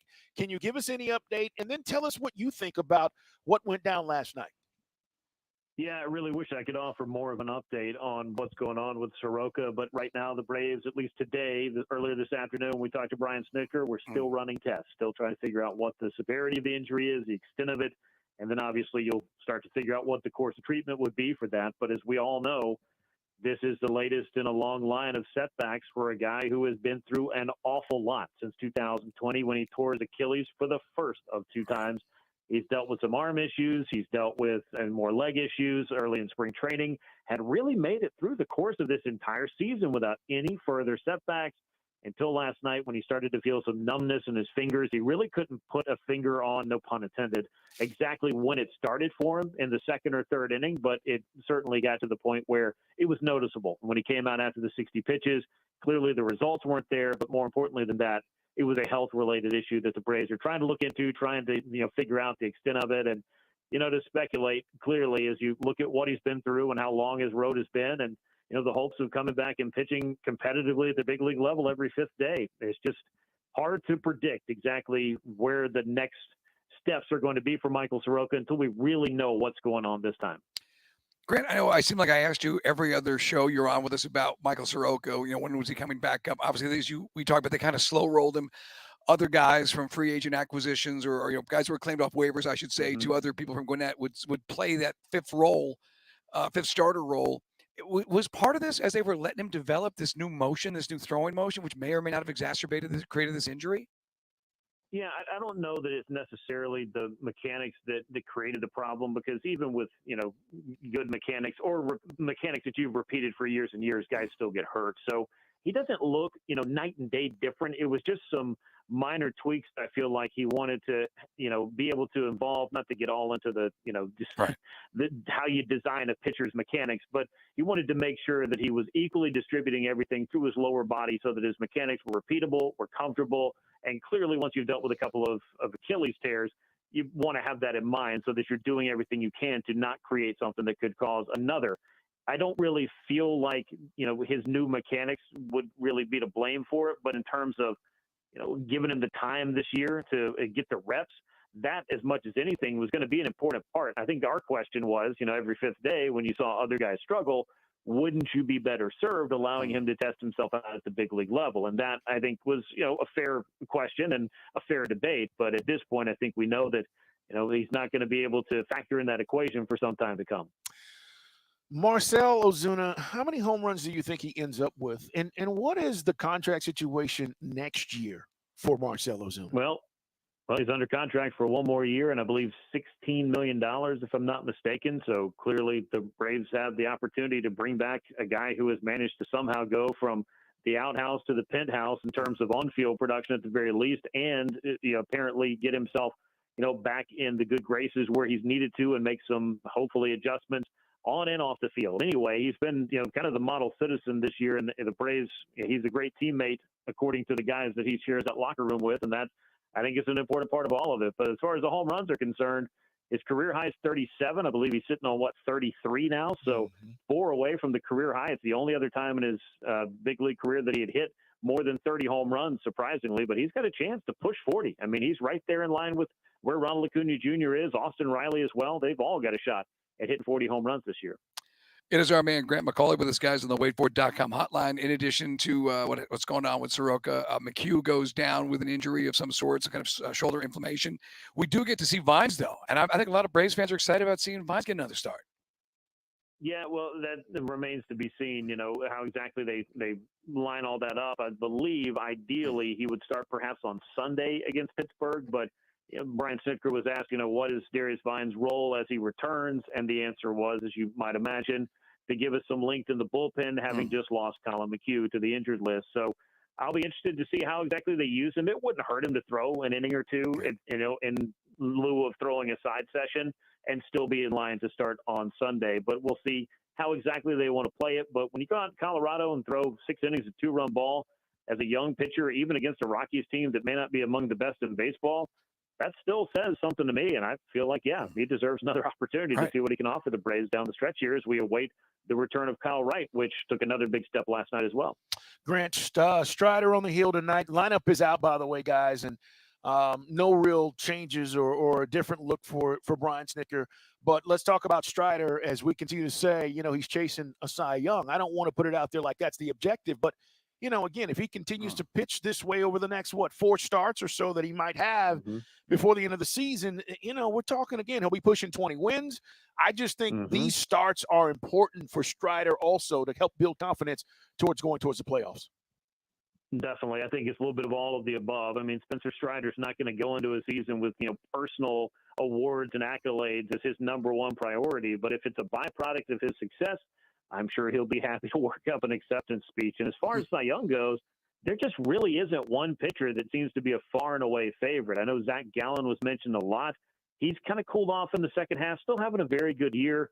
Zach Wheeler's having a good year. Justin Steele up in Chicago is doing well for himself. I think he's tied with Strider for wins and, just some very good numbers across the board. And there are others. Blake Snell, I know, in San Diego is also, I believe, leading the National League in ERA. So they're going to be different guys with different candidacies. But Strider, you get to 20 wins, and I said this on From the Diamond over the weekend, as imperfect as the pitcher win may be, you go ahead and win 20 of those things in a year, you're going to get some Cy Young votes. You lead the major leagues in strikeouts, you're going to get some Cy Young votes. You do both of those things. What is the case for somebody else, I guess, becomes my question. Hey, Grant, before we cut you loose, I was watching those Dodger games down in Orlando. I was down there for FSU with our buddy Bo Johnson, who produces and engineers at the station, who's like a diehard Braves fan. And he was losing his mind about Michael Harris still batting ninth.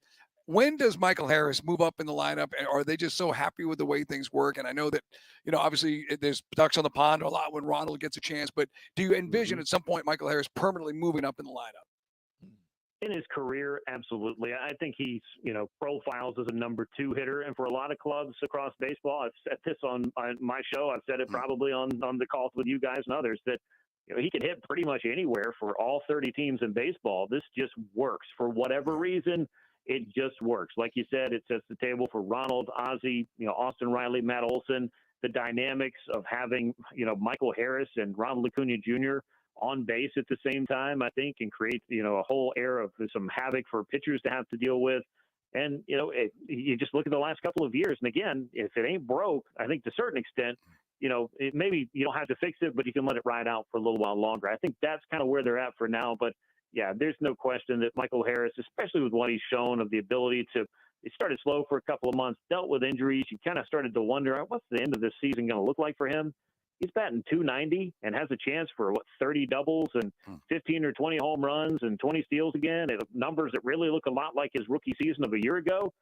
I don't know that too many people were expecting that when he was trying to figure things out in the second week of June. So long story short, I think in the future he moves up in the order, but for now it's really been working and the Braves have the best offense in baseball. So I think the Prue's kind of right there. All right, Grant, we'll talk tomorrow. Hopefully we'll have more on Soroka and find out what that might look like moving forward. Also, we will get ready for the Pirates as well, guys, as they are the next team to come in here. So, Grant, great job as always, man. We appreciate you. We'll talk tomorrow. Thanks, guys. Take care. All right. It's Dukes and Bell at Sports Radio 92.9 The Game. Again, the Soroka deal. We don't wish this on anybody. All right. But we don't, and I say we, as in the Braves, Royal we don't have to be patient with this situation, Mike, with Soroka, because we're chasing a World Series. If you're going to tell me, well, it's next year, it's next year. And I need guys right now that can help us. They wanted to see if he could. He couldn't. Yeah, I just think that, as we said, just based on where he's been, he just can't seem to catch a break. And again, Grant's not an orthopedist, but I mean, if you feel that there was a new motion because of everything else he's dealing with mechanically, and that's creating a situation with your arm. Isn't it weird though that happened? And I said it earlier, I hope I'm wrong, but I think you may have seen him pitch in a Braves uniform for the last time. All right, guys, we're going to get you caught up on the latest headlines, 6 o'clock hour. Also, Coach Arthur Smith, you'll get a chance to hear what Coach has to say about week 1 in the NFL. And more importantly, what our team is going to look like. How have they looked as they prepare for the Carolina Panthers? It's all on the way on Sports Radio 92.9 The Game and Odyssey.com.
You're up.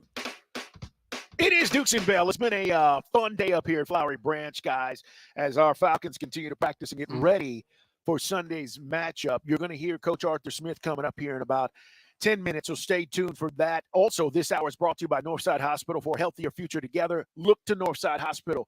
We also had Calais Campbell on the show today. And guys, all I can tell you is, and Mike and I, listen, we're your conduit. We try to translate what you guys want us to tell these players and these coaches and get a response. And hopefully, because we're here and they know us. But Mike, he came in here, and Mike and I have been talking about this for like the last 15 minutes.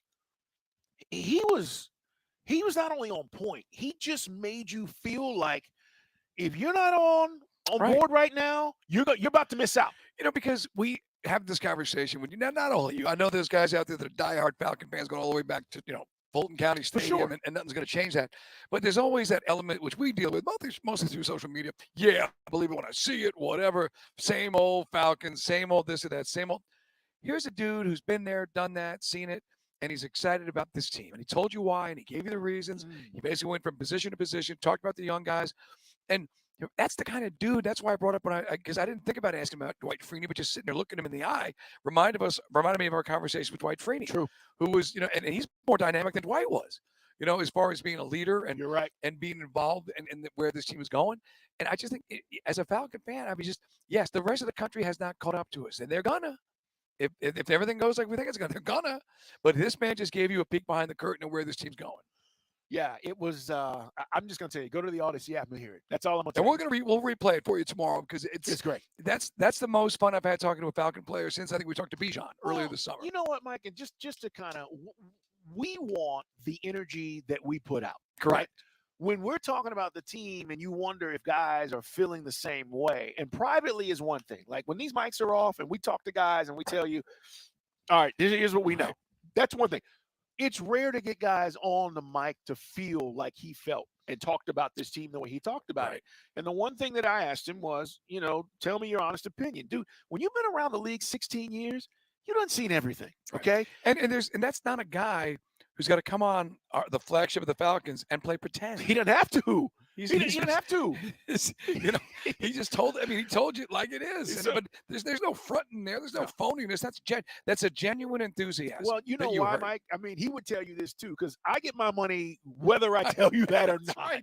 Okay, my check is going to be clear. But the thing I asked him was, tell me about this defense. Like, are we really going to be, a different looking defense? And he is very positive. He said, look, and I don't want to oversell this. But for a guy that's been around as long as he has, he was very positive about where this defense stands and what he thinks it's going to be. And then, Mike, I said this to you, and then we'll move on because we got some other headlines we got to get to, and you'll hear Coach. When he talked about Grady, I said to Mike, when's the last time you heard a Falcon player in that locker room pump up Grady Jarrett, who has been arguably the best and been taken for granted, one could say. Correct. The best, including me, who player. I thought they should have traded him 2 years ago. Let the guy go get. I didn't think he fit. Don't say that. Didn't think he fit in a 3-4, but he fits in a 3-4 with this guy's next to him. Who's talked about him like that? Right. There hasn't been one guy that has said, Grady might have a defensive player of the year kind of year. You guys better watch out. We've seen this. We know it, but he hasn't gotten the recognition. So I think there's a lot of love going around from all these players. He talked about Jesse Bates and then the defensive coordinator and Ryan Nielsen. We will see, guys. Again, 1 week doesn't make the season, but if they come out, Mike, and get stops and put pressure on Bryce, and all of a sudden we're getting turnovers, we're going to feel a lot better about where this thing could possibly head. I'm with you. All right, it's Dukes and Bell at Sports Radio 92.9 The Game. Couple of things we got to get you caught up on around the league. The big news in the NFL is Nick Bosa gets his deal. He was holding out. 49ers had not been at camp 5 years, $170 million, $122.5 guaranteed, and it makes him the highest paid defensive player in NFL history. Whether you think he's worth it, Mike said it. It's the market. It's what he's valued for the 49ers. They cut the check, Mike. They pay him. And so now he probably, I'm guessing, because he's got time, will be available for the Steeler game. The question now is what happens with Chris Jones and tomorrow night's game with the Lions and the Chiefs. Yeah, Chris Jones, all of a sudden, he went from, Carl and I said this, maybe not the best negotiating ploy, because guys are just, my contract, kind of want to play. It's almost like he's at the playground. His last guy hasn't been picked it out, or the bus is leaving for the big game. He wants to be on that bus. It's like, dude, you got to be resolute. You got to be resolute with your stance there on your contract negotiations. Yeah, for what it's worth, Brian Burns is is one of the team captains for Carolina. Oh yeah, and Frank Reich says, look, I don't mess with the man's money. I mean, he's been here, he's been in the building, and I'm not sure where this is going to go. But I know that it was funny. Tomlin was under the impression that Bosa's deal was going to get done. Remember, Tomlin earlier in the week said that Steelers are expecting him to go for the 49ers. Yeah, and it does happen. Meanwhile, while we're talking about Carolina, they are dealing with their own issues. And again, we don't want to say this guy or that guy is not going to play. But when you start talking about Carolina and some of those guys that Bryce is throwing the ball to, Adam Thielen, ankle, was not practicing. He was limited today at practice. DJ Shark, hamstring, did not practice. Terrence Marshall, back. He was limited. So that's 3 or 4 wide receivers. Mike, they're coming into this first week. And by the way, Adam Thielen, by the way, best hands. We've seen Adam Thielen perform, but there's a real chance he will be a little banged up going into week 1. So that's why I've been saying we got to come after. Let's make Bryce Young prove how good he is. If he makes those throws, Mike, and we are wowed and blown away, and they somehow find a way to win because we came after him and we're in one-on-one coverage, I can live with that. I cannot live with allowing him to sit back there for 9 seconds and picking us apart. Right. It's what we used to say with, going back, it doesn't matter now, but we used to say to Dan Quinn about, I'd rather die blitzing than sitting there in that zone and getting picked apart because your 4 down linemen aren't getting there. So we'd have all our guys, or that nonsense when Vic Beasley would drop off into that zone, make me want to throw something. I want to throw myself off the 300 level at times. But yeah, I mean, now you got dudes who you believe can get there. You've got a defensive, on the back end of your defense, you got all sorts of studs. How about Calais Campbell talking about you got a guy like Bates, who he's familiar with from his time in the division, when he was with the Ravens. So yeah, we got studs in the front, in the back. The only question mark I have for me is Troy Anderson in the middle. And does he pop? Is he going to be good in coverage? Yeah. Is he going to make better intuitive decisions, instinctive stuff? Because he doesn't have all the reps to be that as instinctive as we maybe like him to be. Because the guy next to him, you heard Calais talk about Caden Ellis. He did. He was like, "Yo, you put the tape on, he pops."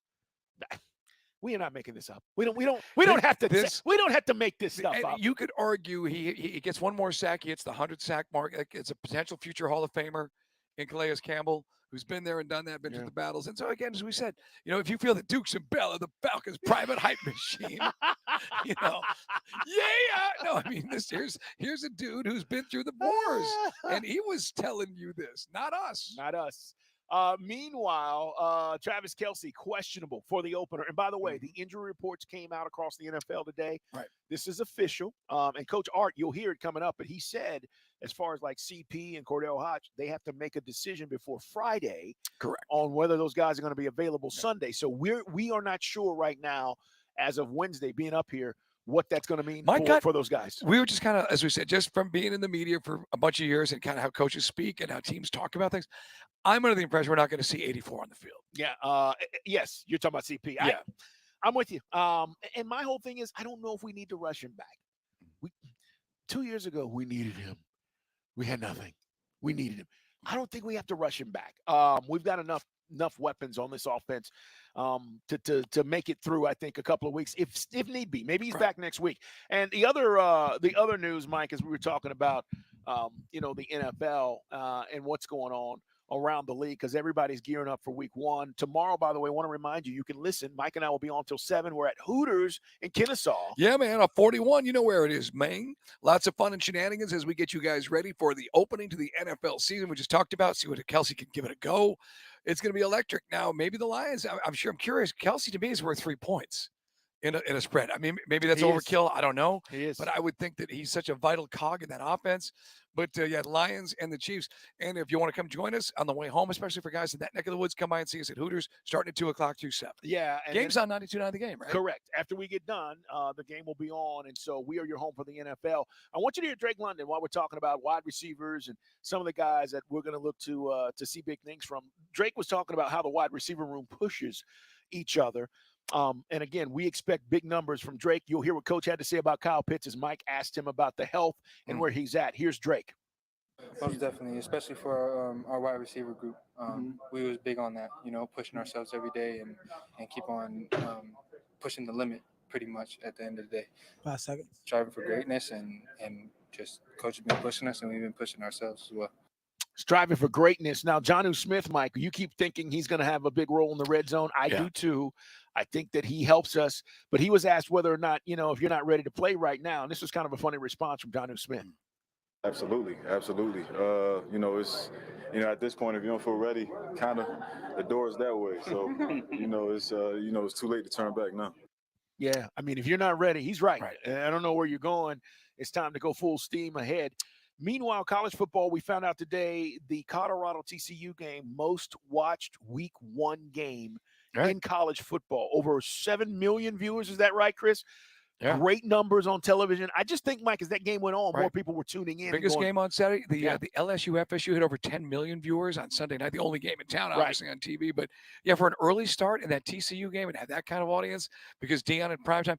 And, by the way, I'll save it for later. I've got a very strong opinion on a Jeff Schultz column about how Deion is handling his business out there in Boulder. Okay. How's that for a tease? Hey, real quick, the other story, I know you already covered the Thielen injury for fantasy owners. Cooper Kupp will not play on Sunday. That's official. Yeah. Dobbs and Watson are banged up with hamstring injuries for the Packers. Okay. Which is, those are the weapons for Jordan Love, the rookies that were drafted last year that really kind of came into their own in the second part of the season. Yeah. A lot of people said Jordan Love has looked good for Packers, in camp so far. But he's going to need those guys to be available. While we're talking about college football, it's Dukes and Bell at Sports Radio 92.9 The Game. Coach is coming up. Brian Kelly, I just want to play this for you. Yes. I forgot about this. Friday, last week before his team lost, this was him on this Brian Kelly show, talking about LSU, and then how he said what he said, and then backed away from it after the game was over. This is Brian Kelly on Friday. And that's not a disclaimer of any kind. We're going to go beat the heck out of Florida State. But now he was talking about some of the injuries and the suspensions, obviously losing one of your better, if not the best defensive lineman because of the pre-NIL cash payment for signing autographs and some of the other injuries. But he said it. You said what you said. You got, and all the local cages are going, oh yeah, Coach said it. We're going to kick Florida State's butt. You said it. Why are you walking it back? Well, he did. Let's hear the walk back from Brian Kelly as he tries to say, well, I didn't say that. I have no idea.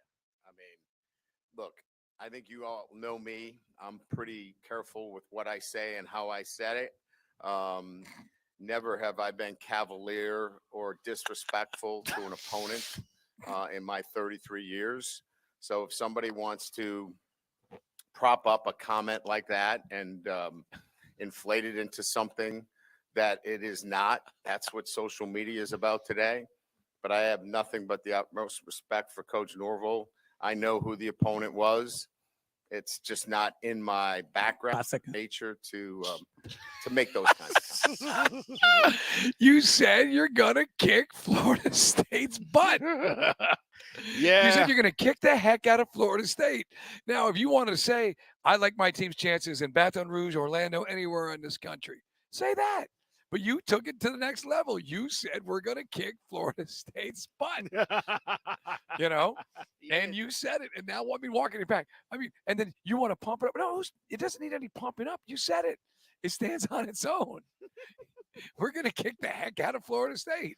And you didn't. And then you could argue you overcorrected by saying, I guess this is not the team I thought we had, which isn't going to exactly resonate with this play. Look, they got all season long to tighten this up. Yeah. And there's been teams that look bad in week 1 have come back and have played for championships, but still, to me, he makes it 10 times worse by walking it back like that. I totally agree.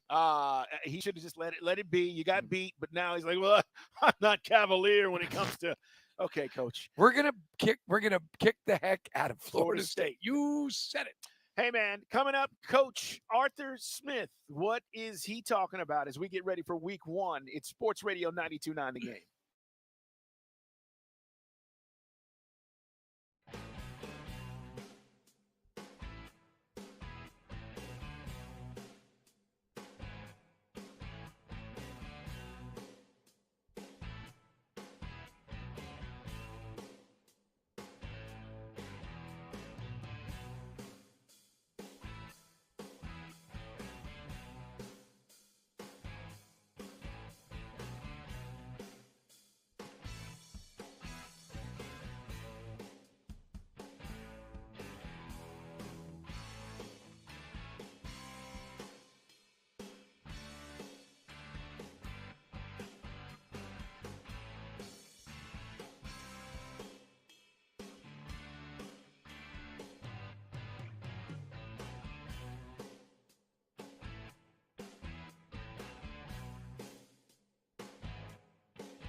Wreck? Tiny check? What the heck?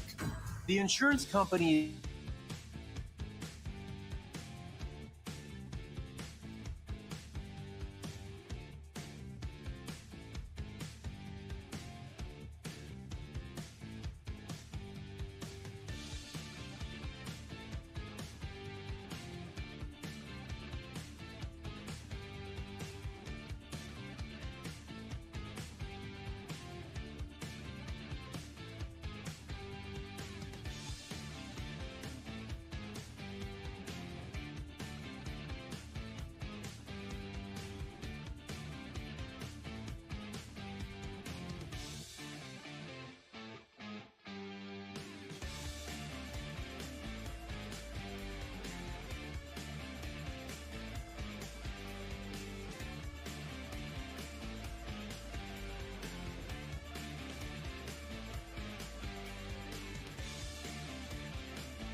It is Dukes and Bell Sports Radio 92.9 The Game. Coach is here, guys, and it's almost go time. Sunday.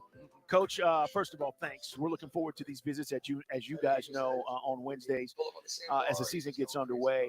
our listeners have so many questions about what this is going to look like. And I know you're probably getting it. I mean, I'm guessing you're getting gas or groceries. Hey, coach, people are stopping you in the streets. But I will say this, Art, people are excited, man. We are feeling it. Mike and I were on the South Side yesterday.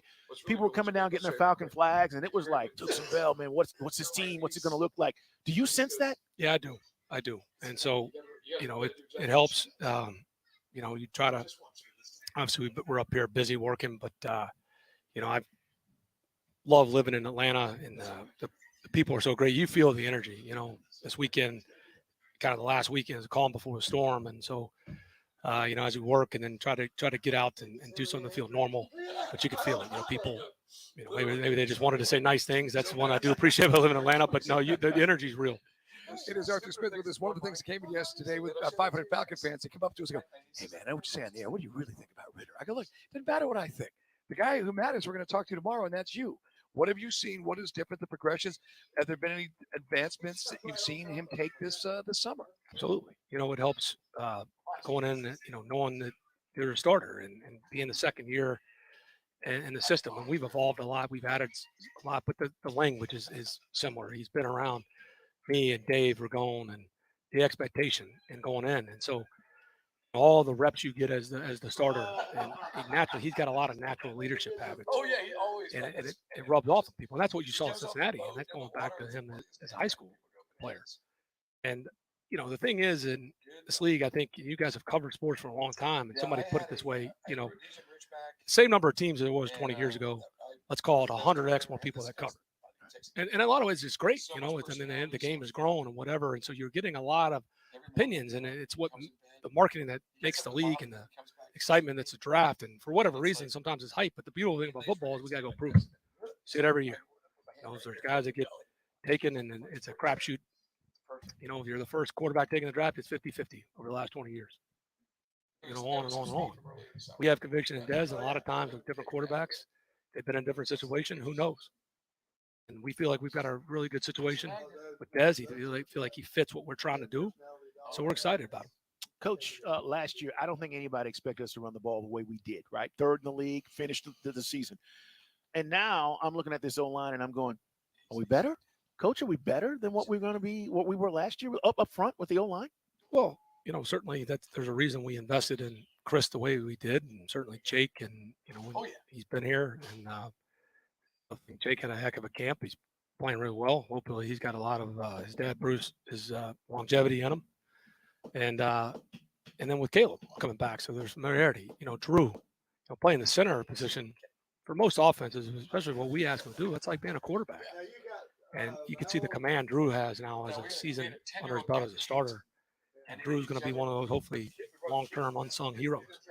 Smart as hell, and it's not just because he went to Stanford. Drew's a tough guy. And you need a guy in the middle. I mean, that's such an important position for us. And then, now he's playing next to Burge, and he's next to Jake. So when you got an experienced vet like Jake Matthews, who's left tackle, and then Drew's got a hair on his belt, he's got command. That certainly helps a rookie guard.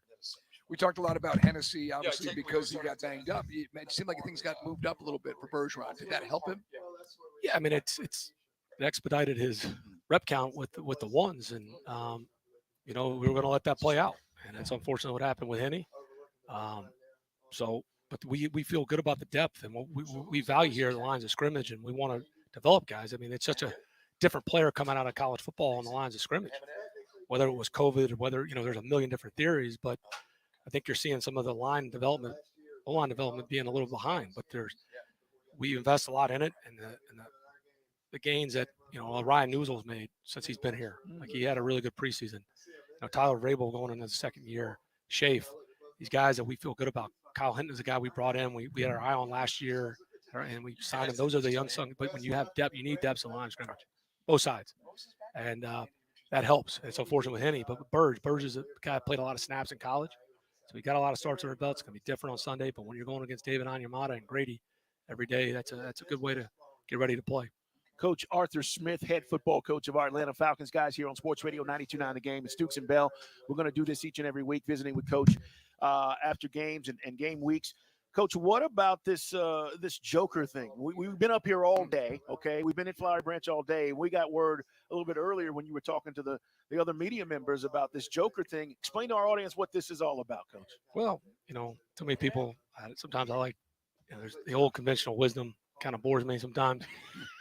We've got a lot of hybrid players. And so, I didn't, it started as a joke. D-Led thinks he's, an expert. He's still covering like it's 1993. He's talking to Ron Wolf and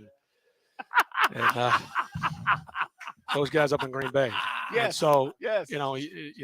It's just, I was just messing with him and just said, you're really going to put Patterson as third. He's not third team anything. And CP does a lot of jobs for us. So I just tried to find a new position, call it the Joker. Gotcha. And he was talking about Cordell Patterson, guys. CP could be Panther. The Panther be anything. Could be anything. Could be anything. The X Factor. It's Arthur Smith with us here in the trenches. We said it from the moment we saw the first practice mini camp. Bigger wise, size wise, more physicality, and it just seems like this is more of an Arthur Smith type football team than what you had when you first got here. Well, we've been fortunate when you're in a stable and a great organization, and I mean that in all sincerity. It's very rare. Terry and I talk about all the time. I mean, you're fortunate as hell to even get the opportunity to get a job, and then things that they'd had success here, and then you're just in a transition, and so some things it takes things that you plan for, and some things you didn't plan for, but you got to be able to adapt, and you truly get to build something. It's kind of rare. So a lot of times you take over, and usually the team, whatever, it needed to change, and it's just the opposite of what was there before. But there have been some established things. So we've been in a good transition. So we've kind of built it in 3 tiers. There's guys that were here. They're thankful they were here. The AJ Terrells, the Chris Lindstroms, Grady, Jake, guys that are good players that are our kind of guys. And there's been guys that we love to coach that were at the end of their career, and guys we couldn't bring back, because there's cap restrictions. And so then, the guys we drafted, and you're developing there, and then being active in free agency and trying to be creative. And so it's like we've got some really good young guys that we've drafted and developed. How much time, Dad? Post-draft. Got some guys that we inherited, or guys in the middle part that we brought in free. Just under 7 minutes left. Under 7 minutes left? Oh, it's long. Wow. Yeah, it was 14 minutes long. That was 14 minutes. Yeah. Oh, wow. Okay. And I'll say this, Coach.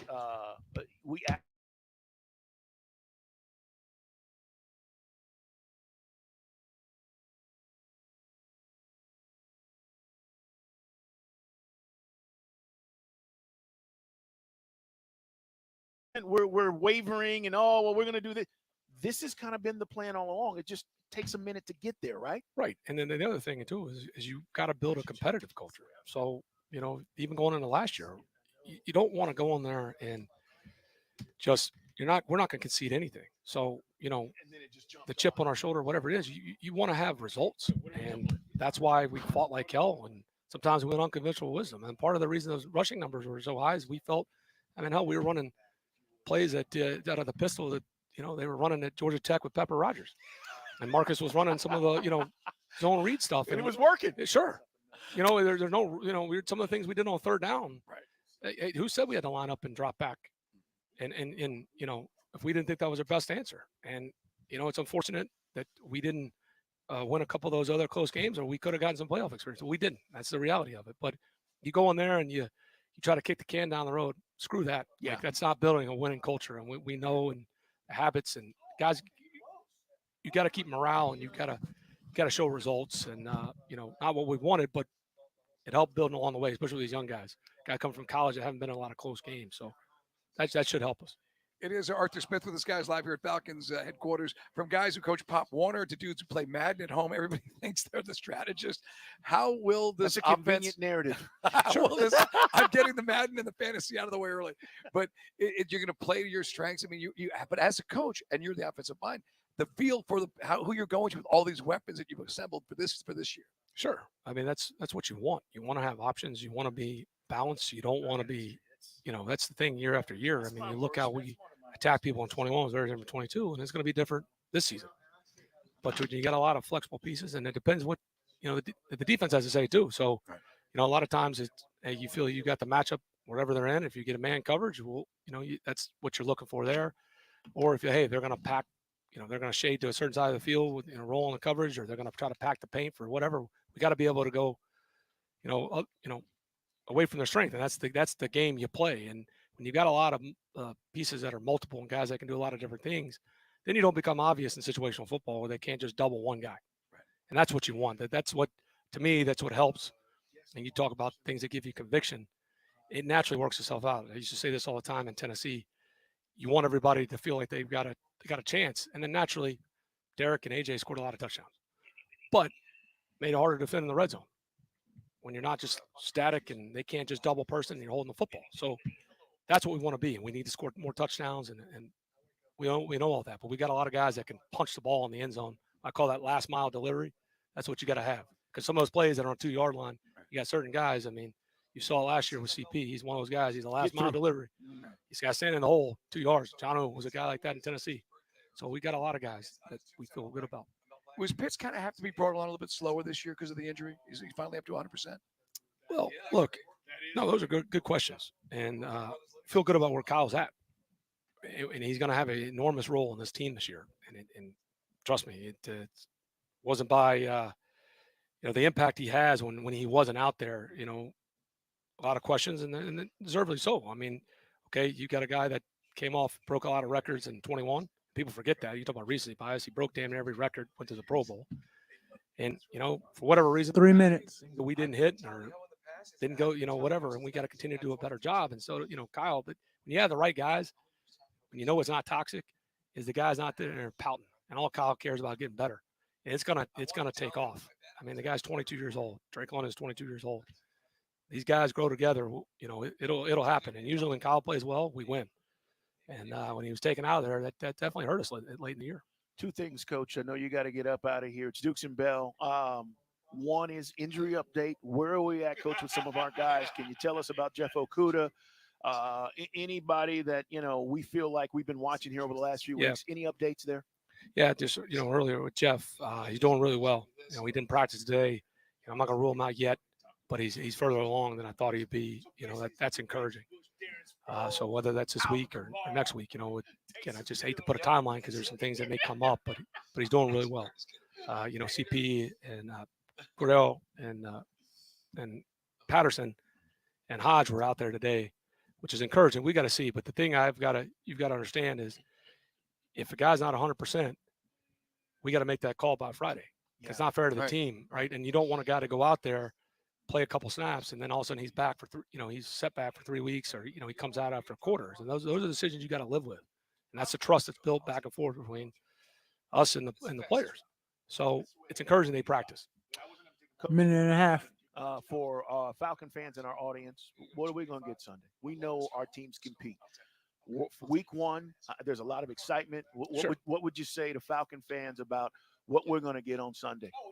Well, you got a team that's really, they're amped up, ready to go. That was the best Wednesday practice we had here. I mean, it was physical up front, and that needs to pay off. So it gives you a chance. As we build in there, we got things will correct. But this team's excited. They want to go out there, and it's important for us to win at home. It's important for that crowd. For us, like I said, you can feel it when there's a shared energy in there. You can certainly feel it. I know David was telling me you guys were talking about trying to encourage guys to get in there. I got to check before I write a check that I can't cash. But if I can find a way to incentivize, maybe I could talk to Rich McKay and Mr. Blank. Maybe see if I can get the first adult beverage on me if people get in there early. Yeah, I'll see what that is. I'm happy to pay for that, but I can't promise it yet on the air. 30 seconds. Myself and cash a check. Write a check I can't cash, but I'll look for something if that's what it takes, because we love the fans and this team's ready to go. There's a real buzz on the streets, as we said to start the interview. People are really excited, and now I know you got to be chomping at the bit to get out there. Oh, we are. We still got some work to do this week, but we're ready for Sunday. All right, Art, man. Thank you. Thank y'all. Appreciate you as always. Appreciate you. Yeah, absolutely. And we'll see you next week, guys. We'll do this on Wednesdays with Coach Arthur Smith. Appreciate you. Thank you. Appreciate you guys. There will be no service. You're up. Coach Art running it down, guys. And again, I just, we're sitting here. We're all a little psyched up and a little geeked up today because of what Calais was saying. And Arthur came in with energy too. He did. He loved practice. It was the best practice they've had in weeks. So we are going to see what this team has on Sunday. Meanwhile, we got a game, a last call tonight, should I say? And it's simple. What are you excited about with this Falcon football team? I'll say it, edge, rush. I Okay. mean, pass rush. I mean, getting the quarterback on the ground, knocking the quarterback's block off, All right. which we haven't done for years. Yeah. I want to see some bodies hitting the floor. Let the bodies hit the floor. 404-726-0929. Let me be clear. We are not taking anybody who calls in and says, I'm a Saints fan. Yes, you will be hung up on not immediately. call, okay? I don't want to hear from you. Right. I'm talking to Falcon Nation. I'm talking to Falcon fans. What's got you excited That about this window's not football going to time? tint itself. You got to save for your megabus ride to go see the in-laws. Come on, don't waste people's time. What's got you excited about this football team? All right, 404-726-0929. It's tonight's last call.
Yes.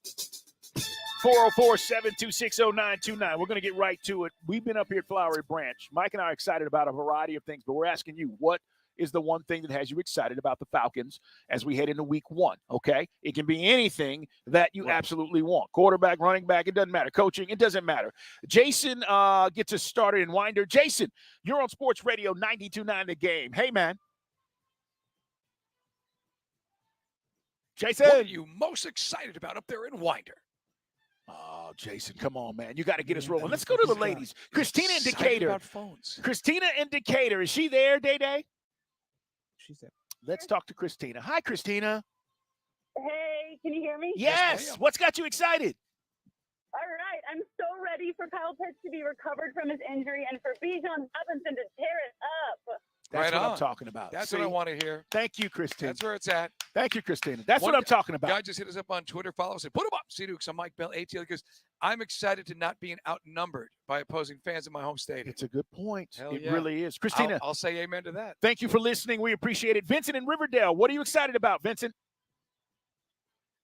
I'm pretty much excited about the season that we're going to have, the breakout season that shows what our draft picks really are worth. Drake London, Kyle Pitts, Bijan Robinson. We all know Marcus Mariota held them back last year. So I just can't wait to see their full potential this year. And I can't wait to see Desmond Ritter kind of prove the whole nation wrong. Thanks for taking my call. Yeah, thank you so much. Listen, everybody we're talking to about Ritter, even Calais Campbell came in here and said it. They see it, okay? They're at practice, and he's like, I can't wait for Ritter to continue to gain confidence. He's not Tom Brady yet, okay? But gain confidence and show everybody.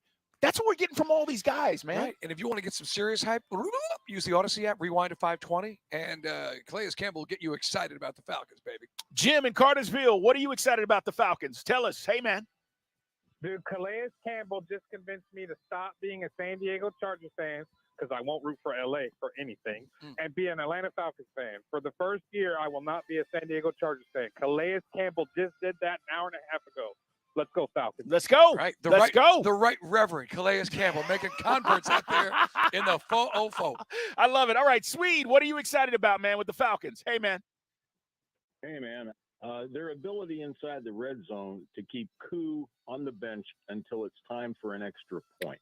Here. I think that they can do it, and I think that that's what I'm most looking forward to in the coming season. Love your show, guys. Right on. Red zone, no dead zone. He's more than 3. Well, Mike, he's right about Koo. We love Koo. Koo! Right. I just don't want to see Koo like 6 times a game. No, there was too many Matt Bryant kicks in the old days when we had the offense and all the pieces before, right? That's all I'm saying. Hey, is John Chuckery in there? Oh yeah, I'm here. What's going on, man? How are you? I'm good. We'll get you ready for some Falcons football. We got Tori McElhaney coming up on the show, so she'll be joining us on Wednesdays throughout the season. So we'll get you ready, and I'm most excited because I don't have to do anything on Sundays. So. It's all about personal things with you, isn't it? It's all about Chuckery. My motto is more of me, more of me. Chuckery's motto is less of me, less of me. Absolutely. Full 3 tonight. Full 3. Stay right there, guys. Let's get out of here and clear our throat. Dukes and Bell are wrapping up another show, so it's time for Let Me Clear My Throat on Sports Radio 92.9. The Game. Hey, tomorrow, guys, we are at Hooters, Kennesaw. Yeah, man, on 41. Come by and see us, one of the OG Hooters, man. We're going to be there looking for you as they're going to have all the games on the big screen with the great food. Go get your buffalo shrimp and get ready for the chef's great googly moogly. Remember the Snickers? Chiefs taking on the Lions. Hey, Connor Riley's going to join us tomorrow. O.V. Mahaley's going to stop by Hooters in the 5 o'clock hour. We'll talk with Grant. We'll see what the Braves do tonight, and we'll be talking about it with you. And, of course, we continue to get ready for Week 1 Falcons, Carolina. Hey, Miller Pope's here with us. He's our on-site engineer Speaking today. of OG. Yeah, man, thank you for everything. Appreciate it. Jason Whispers did a great job considering the circumstances today with our cameras. Also here with us, Turtle. The cinematography of a snuff film, but he did make it work. Behind the glass, Day-Day, Big Bo, you guys are great, man. Mike Bell, let's get out of here and clear your throat. Hey, man, Jeff Schultz has paid big money for his opinions, and he's entitled to one. But I got to be honest, I was kind of at odds when I read what he wrote about Deion Sanders and the turnaround in Colorado, feeling that perhaps it sends the wrong message and the wrong trend in college, that basically everybody can simply be erased from their scholarship, and then it's just not right, and now people are all this. Jeff, If Deion had done it the old-fashioned way, you and all the writers and Colin Cowherd and Skip Bayless would say he's a failure at Colorado. He flipped the roster, 86 new faces, 57 some odd transfers. The guy made it work. It's an amazing story because the players have finally got the power they were so richly deserving for decades. It's a very 20th century take, Jeff. Got to be honest, not sure where you're coming from on this. Deion's making it work, and I love it. As we finish today, I just want to let you guys know, send Hugh Douglas a message, lift him up, put him in your prayers. I had a brief conversation with him, and he's going through it, and we know why. And I just want to tell all the listeners out there who have come to me and Mike and said, will you let Hugh Douglas know? I did today. Right.